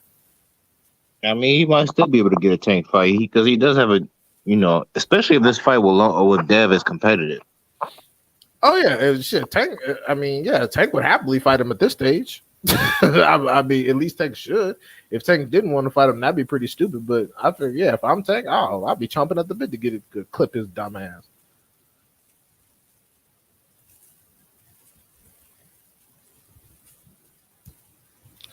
What other option does Loma have? He can't keep it. See, that's where you're wrong. He can keep fighting those people. He can fight them at top rank because he has Bob's good graces, and he can fight them at Matchroom. So if he wanted to after this L, he can continue to fight those people. I mean, as far as Haney is concerned, like I said, it's his biggest payday, and if he did in fact duck, he'd be in a situation where he's ducked twice, and he's confirmed what people have said about him. So he's trying to maintain the whole warrior aesthetic, how I only fight the best, blah blah blah. But I'm like, bro, we've seen your resume outside of Rigo and Gary Antoine. I mean, not Gary Antoine, but outside of Rigo and Gary Russell, who the fuck have you been fighting for real? Campbell, Corolla, like, come on, bro. Like Velez, like all these random ass motherfuckers. Like, even Linares. People say that the version of Linares that Haney fought was washed, but he had already been stopped 2 or 3 times when Lomachenko got him. So, it's just a stylistic difference. Lomachenko's a smaller target, harder to hit. Haney's a larger target, easier to hit. So therefore, you got different outcomes. It is what it is. Yeah, people make it seem like fucking Lomachenko's resume is just super fucking awesome. Over there fighting tank leftovers.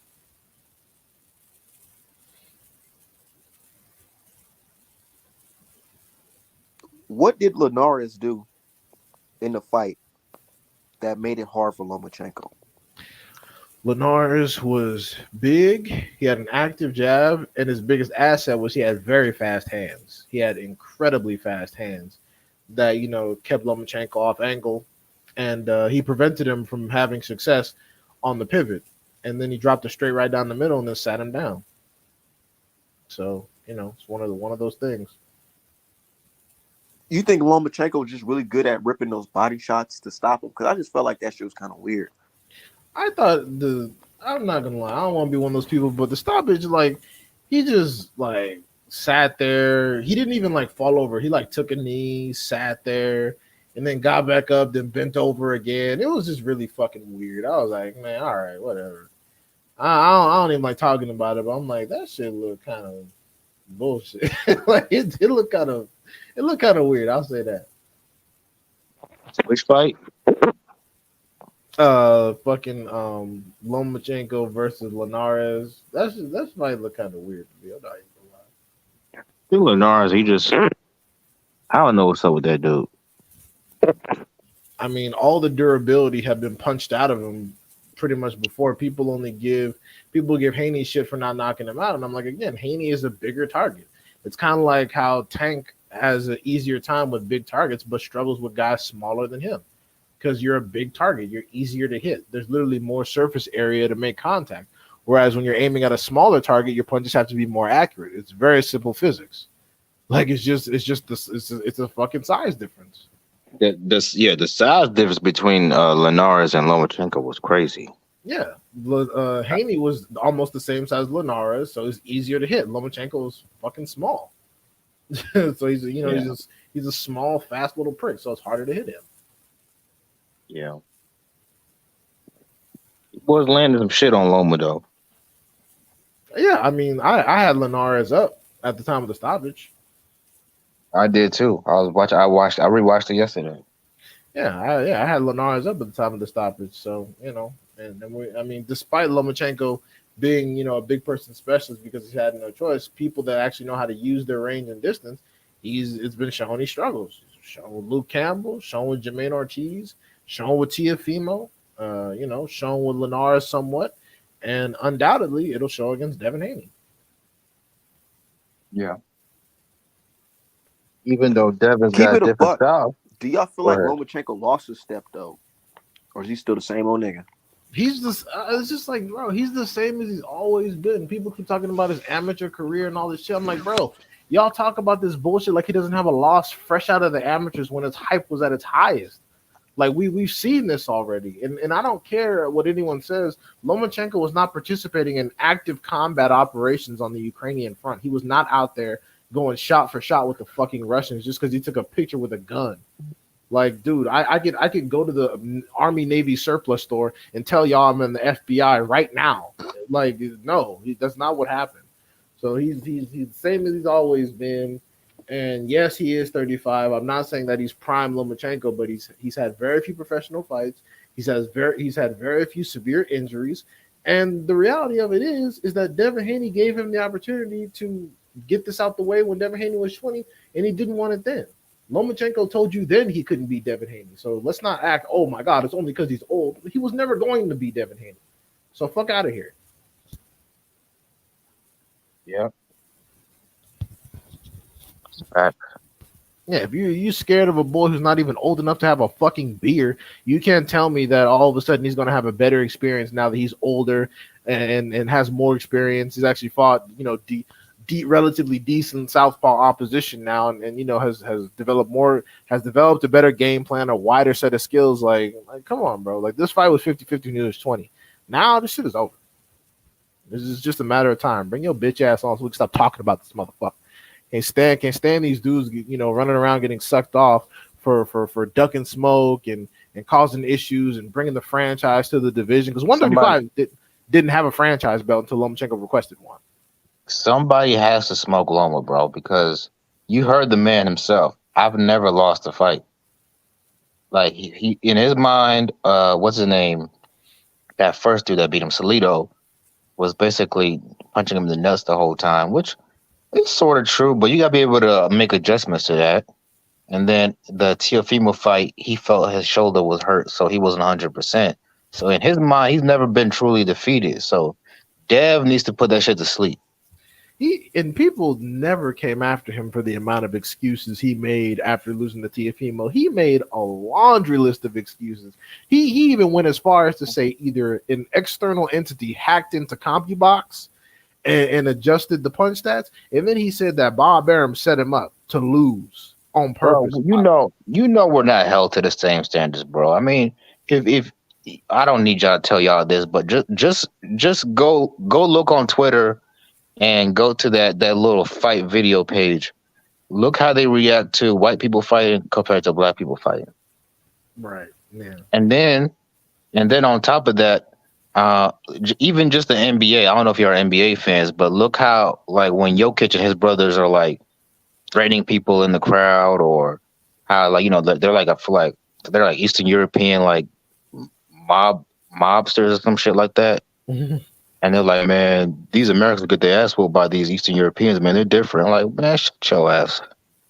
Like, they always say that until niggas start fighting, then all of a sudden we're just pathologically violent. We need to be stopped. Just like, man, shut your bitch ass up with that weak shit. Right. I ain't trying to hear that. They always say that. First it's y'all. Man, y'all jump people. Y'all can't fight 1-on-1. Yeah, then it's all kinds of just nonsense. Like, just get out of here, bro.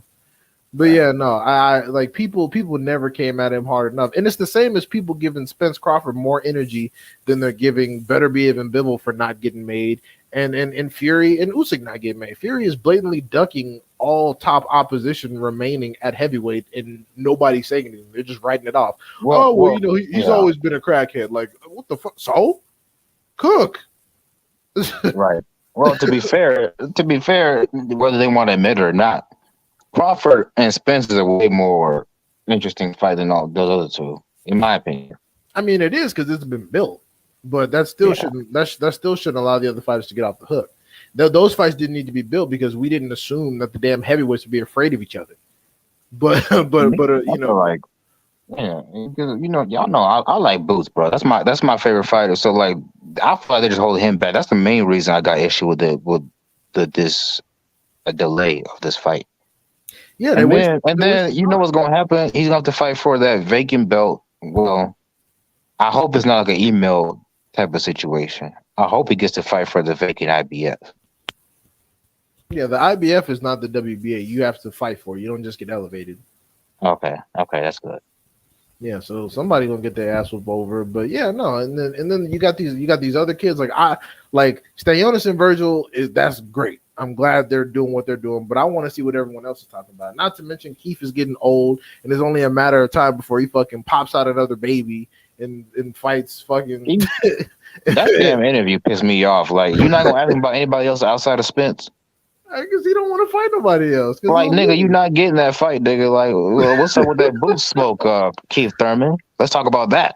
No, he might get it. I'm pretty because someone said that Boots is the replacement for Crawford if Crawford doesn't sign, and that's bullshit. That'd be dumb as hell. Yeah, I don't believe that. That'd be stupid. That'd be the dumbest. Nigga. That'd be the dumbest shit you could possibly do. Of course, I feel like Keith Thurman is probably there, and Keith Thurman is banking on Crawford to drop out, like I think he will. And then it could be Thurman and Spence at 154, like they was talking about. Because that's what Thurman is mad. He was like, bro, this shit was already done. I was actually in camp, and then next time I will hold on because Crawford. It's like, what the fuck? So Keith is mad. His paper just got interrupted by this bullshit. That's probably not even gonna happen. So he's been waiting. His ass looked in shape. I'll give him that. Yeah, because he was training. He was like, "Oh, this is great. I'm gonna come in at 154 and get another paycheck, and then I'm gonna chill and either fight at catchweights from now on or just retire with this Spence check." And then they're talking about negotiations are on pause because Crawford or the deal is on pause because Crawford and Spence are fucking texting. Like, what the fuck? This nigga Keith Thurman is trying to pull a Triple G. Yeah, maybe. Except Spence is not Canelo, so like, how big is that payday really gonna be? It'll be good because Keith has put in enough work to where he'll get some points on the package, so he'll probably walk away with probably like 10, 15, probably 15 some million. It's not bad. I don't think that Spence will wash Boots. I do not think that it's a wash. Can Spence beat Boots? Absolutely. Do I think it's going to be a wash? No. I think people got to realize styles make fights, bro. I think they will. Well, no, the IBF doesn't. Rolo, the IBF doesn't elevate like that. Because if that was the case, then Super Matias would have just got elevated to the IBF position, as opposed to him having to fight. This is why it's important for Booth to be as active as possible, especially to get rid of that taste in your mouth with the Karen fight. Like people, boxing is a sport where what have you done for me lately? It don't matter if you knock out 28 motherfuckers in a row. If you have a bad performance, people gonna remember that. And even though it wasn't really a bad performance, it was just we hold him to a different type of standard because of the hype he gets. Well, he said he's scheduled and he's fighting in June. I think they got the date and venue. They just need the opponent. Hopefully, it's Via, so we can get that done. But yeah, I'll be happy if it's Via. I doubt Cody Crowley's on there. He just fought Butayev and Mean Machine or Vila. Like I'll be okay with either one of those. Yeah, that's all good. And by the way, speaking of Cody Crowley, Thurman is not a waste of time, dude. Like I don't know who y'all think Thurman is because he talks like a weenie, but Thurman was looked at as a monster at one point, and he's only got one split decision loss to Pacquiao. So y'all gotta stop thinking Keith Thurman is just like sweet. I don't know what gave y'all that impression. If Boots fought Cody Crowley, would that be the best opponent on his resume?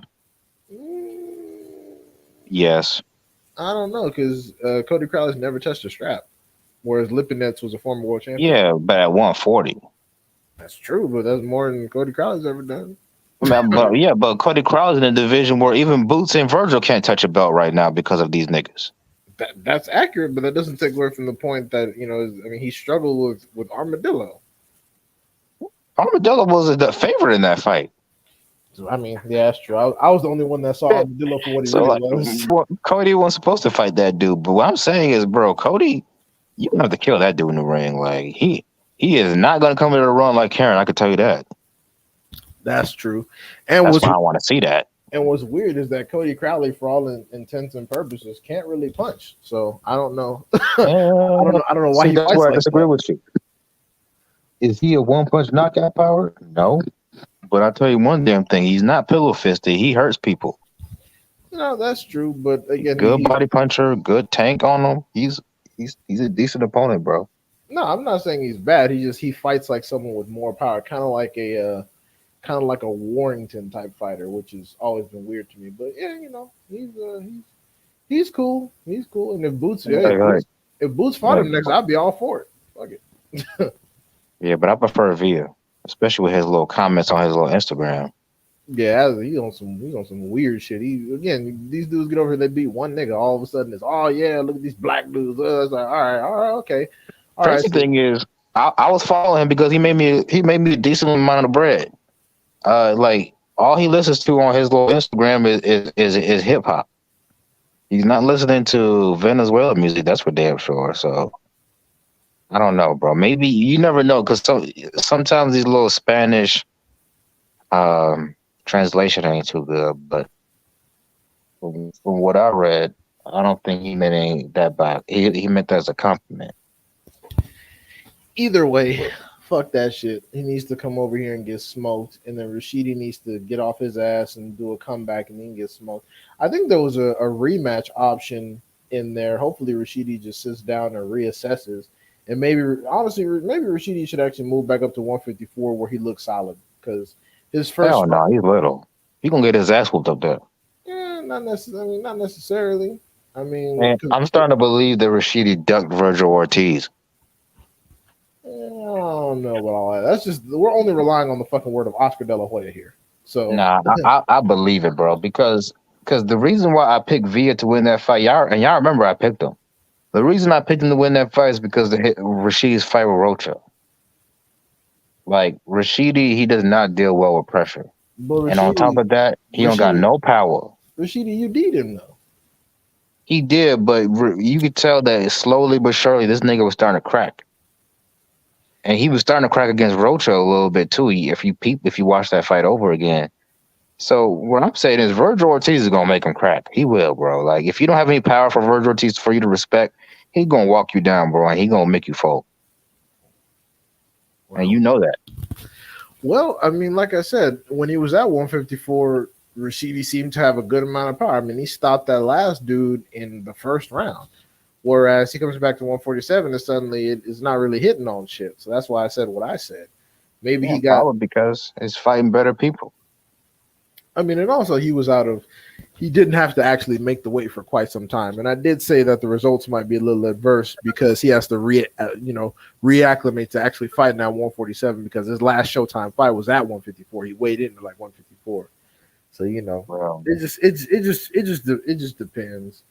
But the thing is, though, quality, given quality for life, you can say Keith Thurman is clout chasing, but I mean, with all the outside of maybe being a champion, you can't say Keith Thurman doesn't deserve a Spence fight. Like, I mean, what do you go to? You can't say he doesn't deserve it because he beat everybody Spence pretty much beat before Spence did.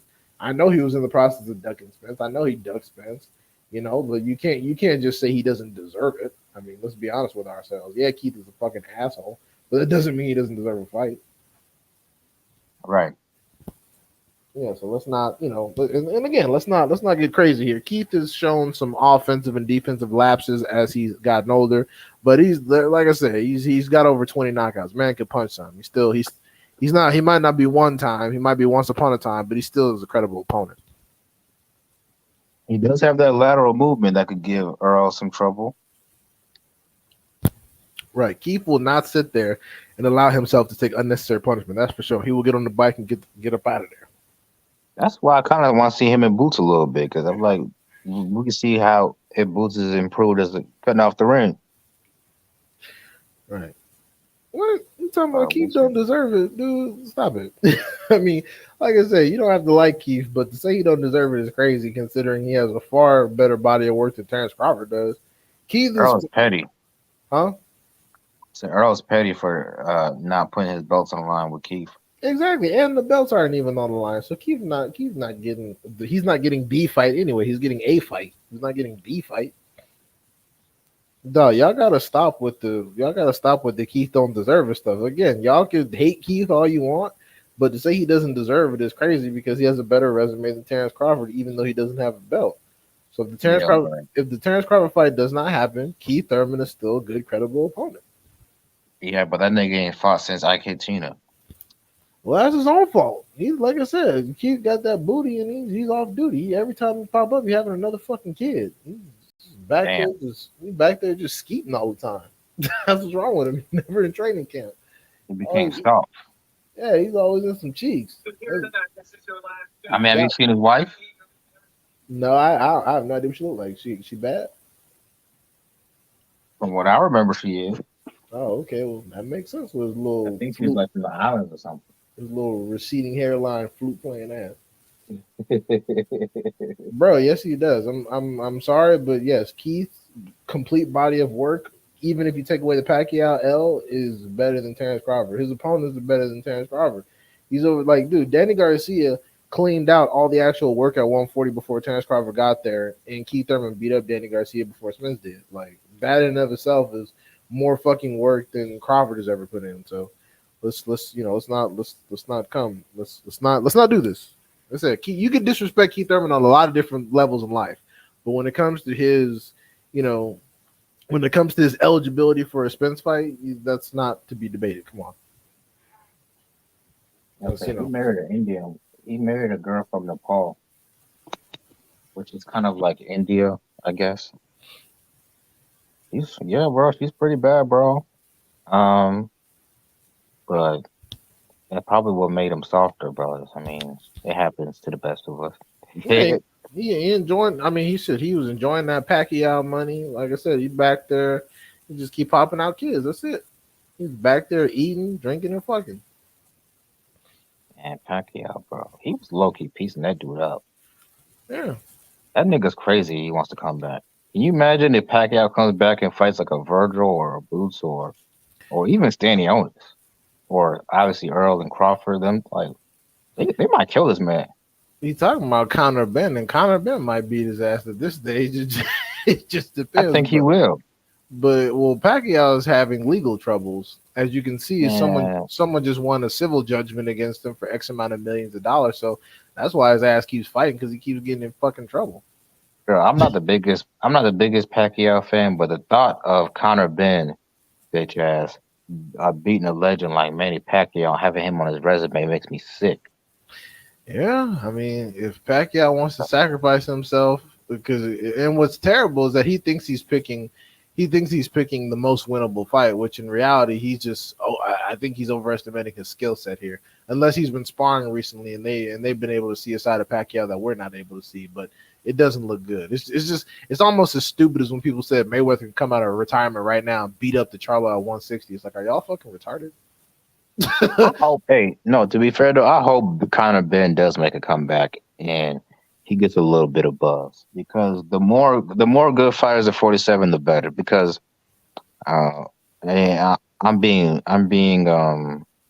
selfish here. Like for Boots needs as many potential opponents as possible. Because let's be real, Crawford and Spence ain't gonna be around too much longer, and he might never get any of one of them two niggas in the ring, which would be a damn shame. So you got to get somebody with a bigger profile than you'd have in order to build yourself, in my opinion. So, like, if Conor Ben's able to get back into the UK and, start selling out stadiums or the O2 or London, that'd be perfect for Bruce to go over there and knock his ass out in London. I mean, even with that, he's not gonna do all that. And what's funny to me too is that I remember for his build up with Chris Algieri, he talks about fighting Virgil, and then after he smoked Algieri, them talks went away. I'm like, what the fuck? I'm like, both of you motherfuckers fight on the zone. You're both not really fighting anybody, so what's the problem? At least Virgil in this situation is showing some sack and fighting somebody better than Conor Ben, because I think Stanionis will whoop Conor Ben ass. So at least he's doing that. But Conor Ben don't have no excuse. He could have been over here. Not to mention he's not even licensed to box in the UK anymore. He has to get his license from the United States. So he's got nothing but time and that opportunity. He's not doing it because he'll get whooped. And especially if now moving forward, every opponent is going to mandate strict drug testing. Dude, he's done. He's gonna go back to that Conor Ben that fought that French nigga. Yep, exactly. So he's not about to come over here and do that dumb shit. Now that he has to fight in the United States, his opponent selection is going to be much more stringent. Yep. That's... Yeah. And I'm not no Keith Thurman super fan, but I'm and I'm not saying that he beat Danny. Yeah, I'm saying he successfully beat Danny, and that is something to be celebrated.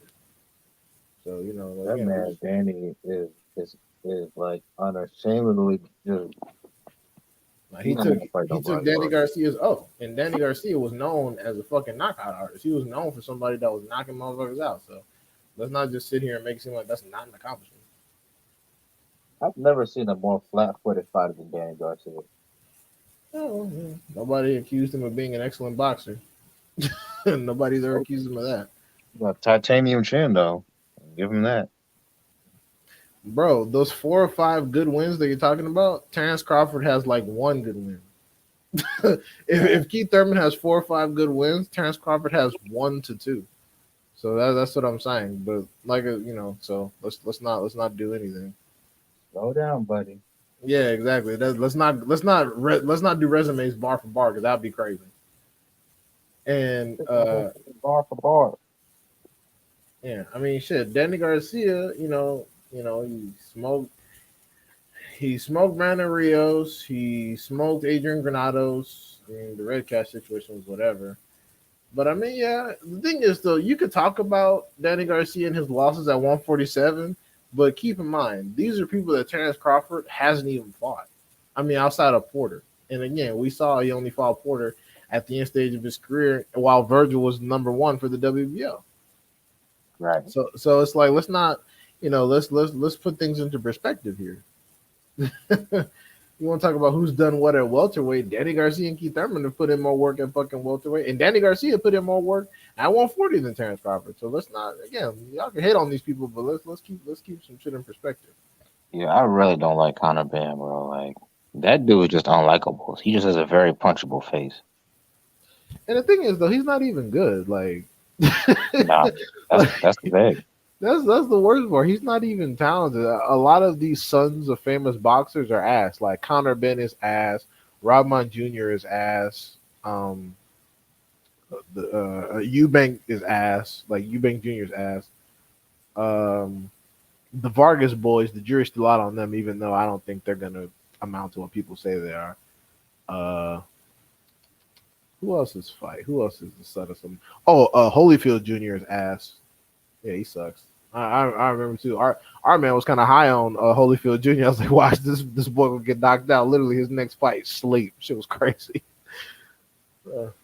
Like, outside of like cruiserweight and heavyweight, what champions they are from the UK? I don't know. Joel Cordina does even count. He's from Wales. I'm talking about when I say the UK. I guess I mean like in England. Like England, okay? Because I was like, Joe Cordina is actually good. Sonny Edwards. Yeah, Sonny Edwards is a champ at, I believe it's either Fly or Superfly. That motherfucker. No disrespect to him, cause he that motherfucker looks like he's a product of incest.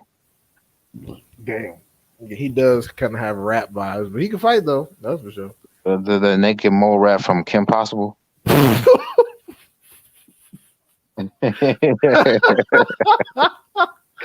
Oh shit, that's fucked up. Hey, this motherfucker the other day was trying to tell me Lomachenko is not white. He's. I was like, what are you talking about, bro? He's from Europe. He's not from Europe. He's from Asia, nigga. But the thing is, though, if you want to argue that Ukraine is located in Central Asia, that's fine. But it's along the line of the Caucasus Mountains. That's where the term Caucasian comes from. Right. It's Eastern European, bro. Like, yeah, just like that's still Caucasian. That's white. Like, yeah. Like Lomachenko, his name was Bob Smith, and you didn't hear him talk. And you was like, that's a white man. Like, you know what I mean? Like, I don't know, bro. Yeah, and there's nothing wrong with Lomachenko being white. I don't understand what the fuck the argument is. But Me either. There's nothing wrong with If he that. win, he white. But real talk. If he wins, he's Caucasian as fuck. Just like Inoue. Inoue is an honorary white man if he beats fucking Fulton. Get your. I mean, nobody really argued when Dev called him a white boy. I mean, yeah, he's white. Yeah, Dev said I'll never lose to a white man. And then Paulie's like, "Oh yeah, that's the one white man. You're not gonna fight. You're gonna duck." He signs up to fight Lomachenko. Well, Lomachenko's old, so Hey, this nigga Paulie This nigga Paulie said that Devin Haney reminds me of me. Right, it's just total fucking stupidity. I'm like, Paulie, you were never good, my nigga. You were fucking, you were That nigga trash. has You will no. never be as good as fucking Devin Haney, man. Like Paulie Malignaggi is like, bro. Yeah. Paulie I'll be Malignaggi, offended. Paulie Malignaggi, the type of nigga to lose to Maxie Hughes, the dude Cambosa's fighting next. Like he's the type of nigga to lose some shit like to people like that. Man, that's nuts. Yeah, Paulie Malignaggi has 36 victories and 7 knockouts, bro. Like You this heard what man, Paulie said, but at least Paulie's honest because a lot of these motherfuckers they think just like him. They don't have the balls to say it. no, You know, absolutely. A lot of these dudes will call Paulie an idiot, but then repeat his exact talking points. It's nuts. they really do. They don't. I don't know if they realize it or they do. They're just being like throw shit, hide your hand type of shit. Right. But yeah, bro, we know what type of time Paulie's on, bro. He said it a long time ago. The era of the black fighter's over. It's the era of the Eastern European fighter. Yeah, well, And then we're gonna all find them out, niggas bro. got, and then right after he said that, in the following years, all those motherfuckers steadily got wiped. The Right. only place was any Eastern Euro dominance is 175 and above. Down there ain't none of these motherfuckers got championships. The Triple G done had his ass whooped 3 times and he's giving up belts faster than Josh Taylor did. And below the weight class, like Papatov just got smoked by Astrolabio, who just lost to Maloney. So these dudes, again, there's three solid ones. Everyone else is getting their ass whooped or they're getting exposed. Like look at fucking what's that dude they're trying to build up as like a little Lomachenko / Triple G down there. What's it? The dude who ducked Fulton. Oh, you mean MJ. His trash ass? He lost that Exactly. last fight. Oh yeah, he got his ass whooped. And people, I remember people trying to build him up, saying, "Oh, he can fuck with Stephen Fulton." No, he can never fuck with Stephen Fulton, bro. He almost lost. He almost lost to a late replacement 2 fights before his last one. I remember I watching that shit. He almost got knocked out. I was like, "Oh my god!" They try to cash him out with Inouye. That's why they wanted Inouye, and they didn't even mention Fulton. Of course not, because he'll get beat up. I tried to tell niggas he was dunking Fulton, but he's like, man, you're just being biased for the American fighter. Yeah, all right. It's like no, because the MJ he's not that great. Like I've never been super high on him because he got a championship in like his first 5 or 6 fights simply based on the politics because it was another one of those early Eastern European, speed projects. And I'm like, these dudes, they start fast, but they burn out fast too. Y'all got to remember, these guys start fast, but they also burn out fast. And you push them too far ahead based on some amateur shit, not understanding the difference between the amateur and pro styles, and they end up taking the L early on in their first 15, 20 fights. And lo and behold, that's why it ended up happening. I will say this. I do think they produce better fighters than Mexico. Who? Eastern Europeans.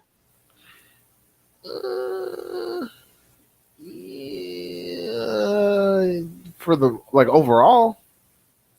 Well, I guess you have to say in the higher weight classes then. As far as quality, like actual quality, I'd probably agree with you because the thing is Mexico just produces a lot of boxers. They don't produce like lots of quality. They produce just a lot of boxers because they have a lot of kids. That's just the situation with that. But so if you want to say that, like, bar for bar, Eastern Europeans are generally more talented, fundamentally speaking, than the Mexican fighters, sure, I will agree. But quality is difficult because Mexico just produces a lot of boxers. So there's more quality boxers that are Mexican than are Eastern European. True. And also, Mexico has a much better relationship with the United States for immigration purposes than, say, Russia or Ukraine or any of these countries that have an adverse history with the U.S. Yeah, that is true. Yeah, but I always say that if Russia and Cuba had a better relationship with the United States, a lot of fighters you're talking about right now, you never talk about. You would never be talking about them. What you mean? Who's a good example? Dudes, like I'm saying that like a lot of fighters that fight in Russia, if they could just more easily have access to the U.S. market, a lot of dudes over here, like you probably wouldn't be hearing about them. Like for example, Charlo's IBF mandatory, Jamel, his IBF mandatory is good. His IBF mandatory is scary. Like I really hope that they're not sleep on that dude because there's not that much tape available on him. But that dude could fucking fight, and he's a very he's serious. So I think that dude is honestly better than Tim Tszyu. So yeah. So I hope I have to do some research on him. right. Let me So, guess. He's got some crazy name like Makhmadov or some shit. yeah, it's one of those weird names, hard to pronounce. Yeah, I forgot what. But yeah, that dude could actually fight some, and he's a concern. I hope they're not sleeping on him. He's the type of motherfucker to become champion out of damn nowhere. And he's with PBC, right? This dude, no, he's. I think he's over in fucking. He's in another country. Like, I don't think he's signed with PBC. Sounds like a future opponent for somebody. Yeah. So I mean, like I said, hopefully they're doing their research. And Bakram Murtazalayev. Yep, that's him. Sounds like a Muslim. Maybe, but I'll tell you this: he can fight. He can Allah fight. Akbar. Yeah, but that dude is fucking. He's serious. I'm about to research and see some of his fights. And that's the thing. There's not that much tape on him. He's got like the same amount of tape that's available as Karen had. There's not that much tape to even see on him, but the little tape there is. That nigga Roman Villa. God damn, it's hard to find fights with that dude. Yeah, exactly. A lot of these dudes come out of the fucking woodwork.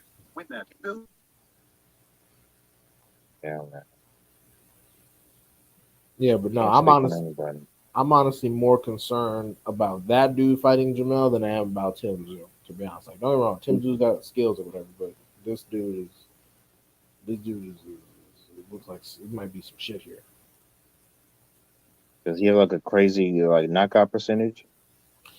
I mean, he's mostly knockouts like a lot of people at 154, but it's just his fighting style, his aggression, his size. You know, he kind of fights like a bigger Virgil.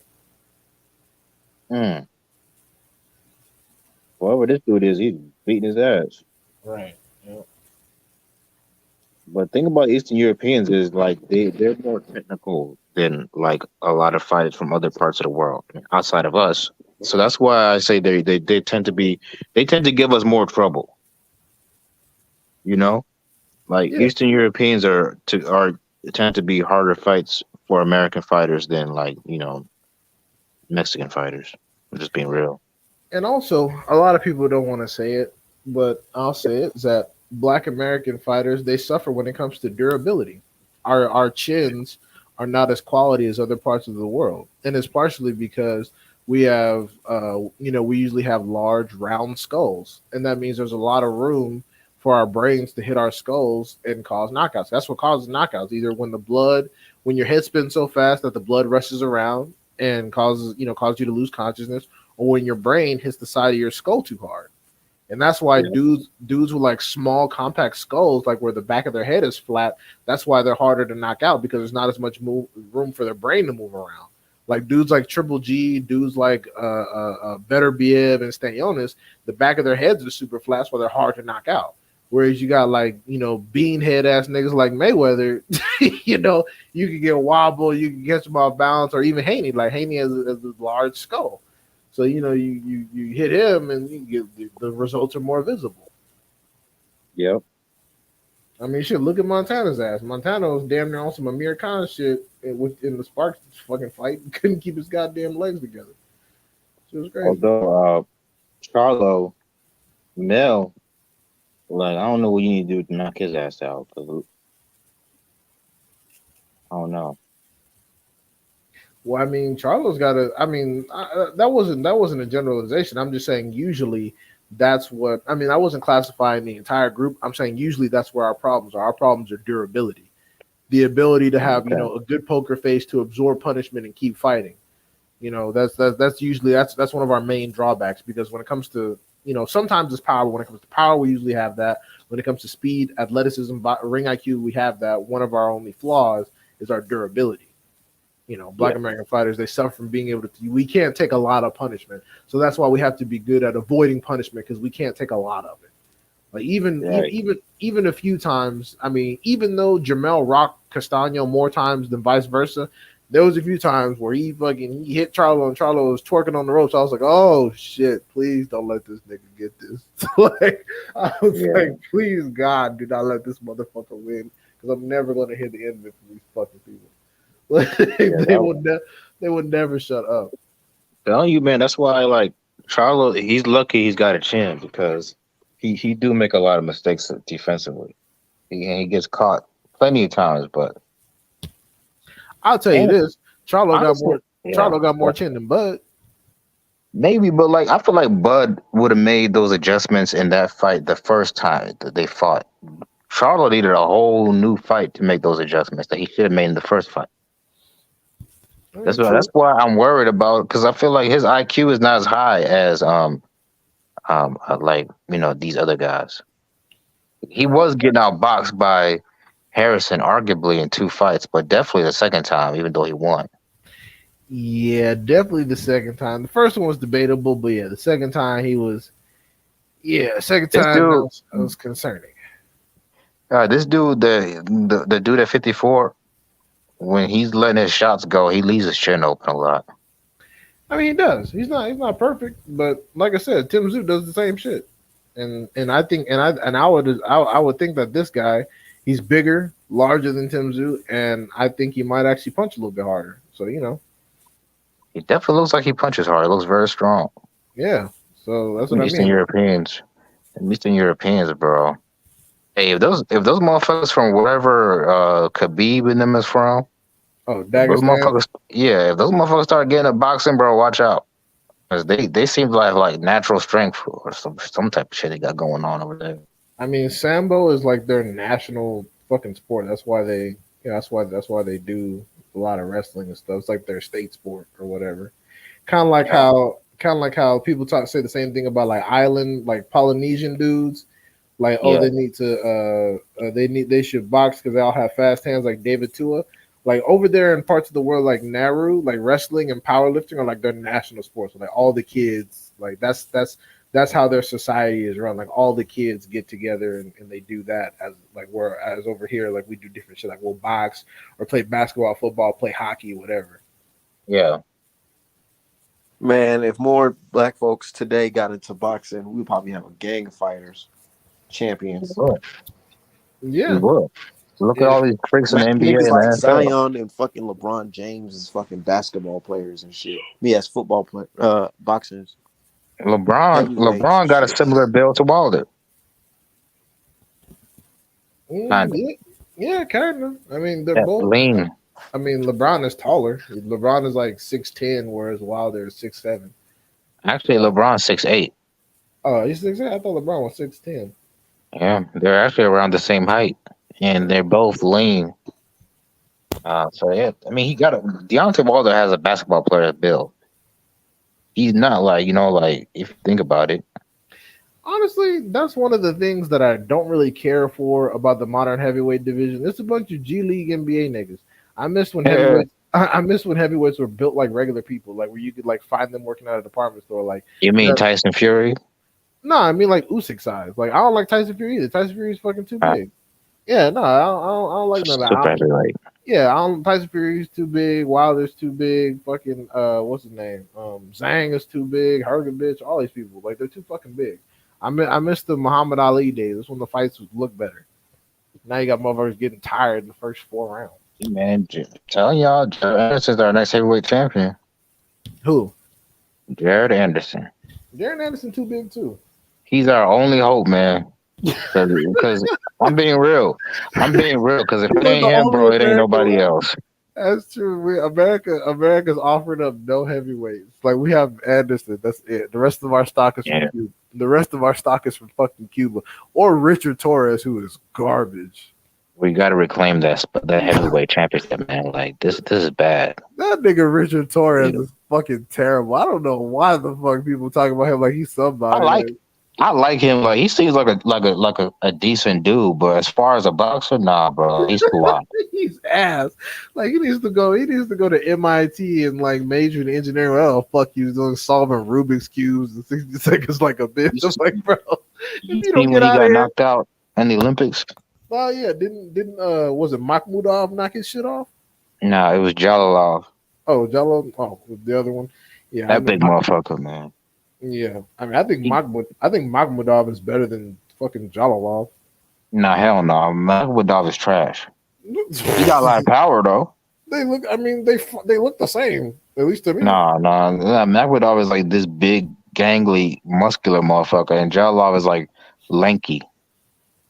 All right, well, them niggas, them motherfuckers look the same to me. But all I know is I know this for sure. Top Rank better not put any stock into Richard Mag- Torres because you. Magmadov, he look like he's missing some chromosomes. What They that need got to to just do? go ahead and feed motherfucking Torres to Anderson right now. Hell Fuck it. no. No, I don't see Torres They're going not any gonna do further than that where because he they is they right like now. that kid.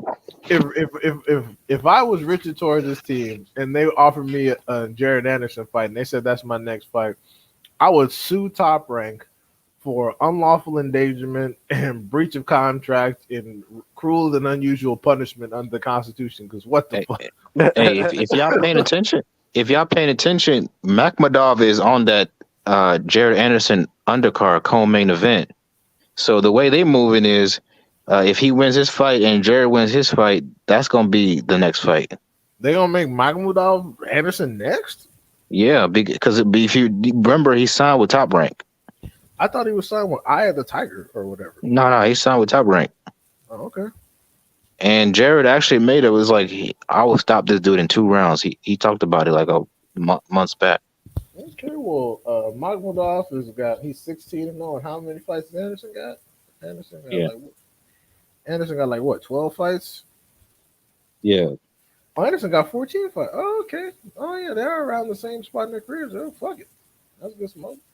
And the dude he's fighting is 19-0, and George Arias was 18-0, but I knew Jared Arias was going that fight. George Arias can't fucking punch. Jared said I'm the best heavyweight in the world. Like, oh shit, we would love to see it. I think he would beat a lot of these niggas in top 10 right now. He would beat Joe Joyce. I don't know. He would beat that Chinese motherfucker Zhang, whatever his damn name is. Big bag. He would beat Anthony Joshua's bitch ass. Oh yeah. Just off of heart and endurance alone. Yeah, Like that's all you need to beat AJ nowadays. Yeah, Zhang would probably knock AJ the fuck out. Joshua just got He got no heart. Like he's psychologically just weak as hell. Yeah. Like if what's his name? If Jermaine Franklin didn't spend camp knocking back donuts and shit, he probably would have knocked AJ out. Oh yeah, and on top of that, he would definitely beat that coon ass nigga. What's his name? Dillian White, Mister I'm cheesing while this dude talking about if it was back in the day, I'll have you as my slave type of shit. Like man, he should have slapped his ass right there. We used to have slave contracts back in the day, and now all of a sudden we have to provide these fighters with rights and guarantees. It's crazy. I'm like, bro, do you hear this thing? He's back there like, oh yes, sir, boss. Like, bro, Lord, this man, like you already not making no money, and this man say he doesn't want to pay you. That's crazy. Yeah, that's crazy, bro. But yeah, he would knock his ass out. Now, Fury, Usyk, that might be a little step too, or even Wilder. That's top 3. I'm not gonna go that far, but everybody else, I think Jared Anderson could beat him. I think Jared Anderson might be able to do some with he might be able to do something with Fury because Fury is just a big target, and if he lands properly, but then again, he's got the steroid chin, so if Wilder could knock him out, I don't think Fury likes mobile, athletic fighters. No, because we saw what Cunningham was able to do. Cunningham almost knocked his ass out. Jared Anderson he moves like a Cunningham, except he hits a lot harder. I haven't seen I think he's better. He's better than that dude. Well, I believe Jared Anderson is probably better than Steve Cunningham, but I haven't seen a lot of footwork in his fights where he's had because a lot of his fights haven't gone very long. So we haven't seen his gas tank tested. We haven't seen his ability to come off the ring tested. So it's just. We will have to see. And Bud has been outboxed. He's been outboxed in a few situations. So let's not get crazy. But Charlo does have a better chin because we've seen Bud drops. Let's not forget that we've seen Bud drop by some people. We like green beans drop Bud, and green beans, fuck is green beans really? I think Charlo's been dropped once himself, but the shots that Charlo's able to take off Castagna, I don't think Bud. I think Bud will last to probably go down again. Yep. Yep, Fact. y'all still cooking or what? Because I'm trying to get up out of here. No. Yeah, No. that's fine. Because this fight week, man, we definitely gonna chop it up some more, anyways, man. Uh, Final prediction, man. Y'all think Haney just gonna win unanimous decision? I think he's gonna win a unanimous decision, but actually get a split decision. What about you, Yeah, Dirk? yeah. I'm gonna go with split decision. I think it's gonna be close. I hope I'm wrong, And y'all but know I me, think I'm going with TKO 11th round. So we'll see. Fight I hope party? so. Oh yeah, for sure. I just bought a new TV. Hell yeah. You find For sure. it. Right Hell on yeah, for time. sure. I'm gonna holler at you guys. All All right, right, Bridget. bro. Thanks for having me on. Y'all have a good one.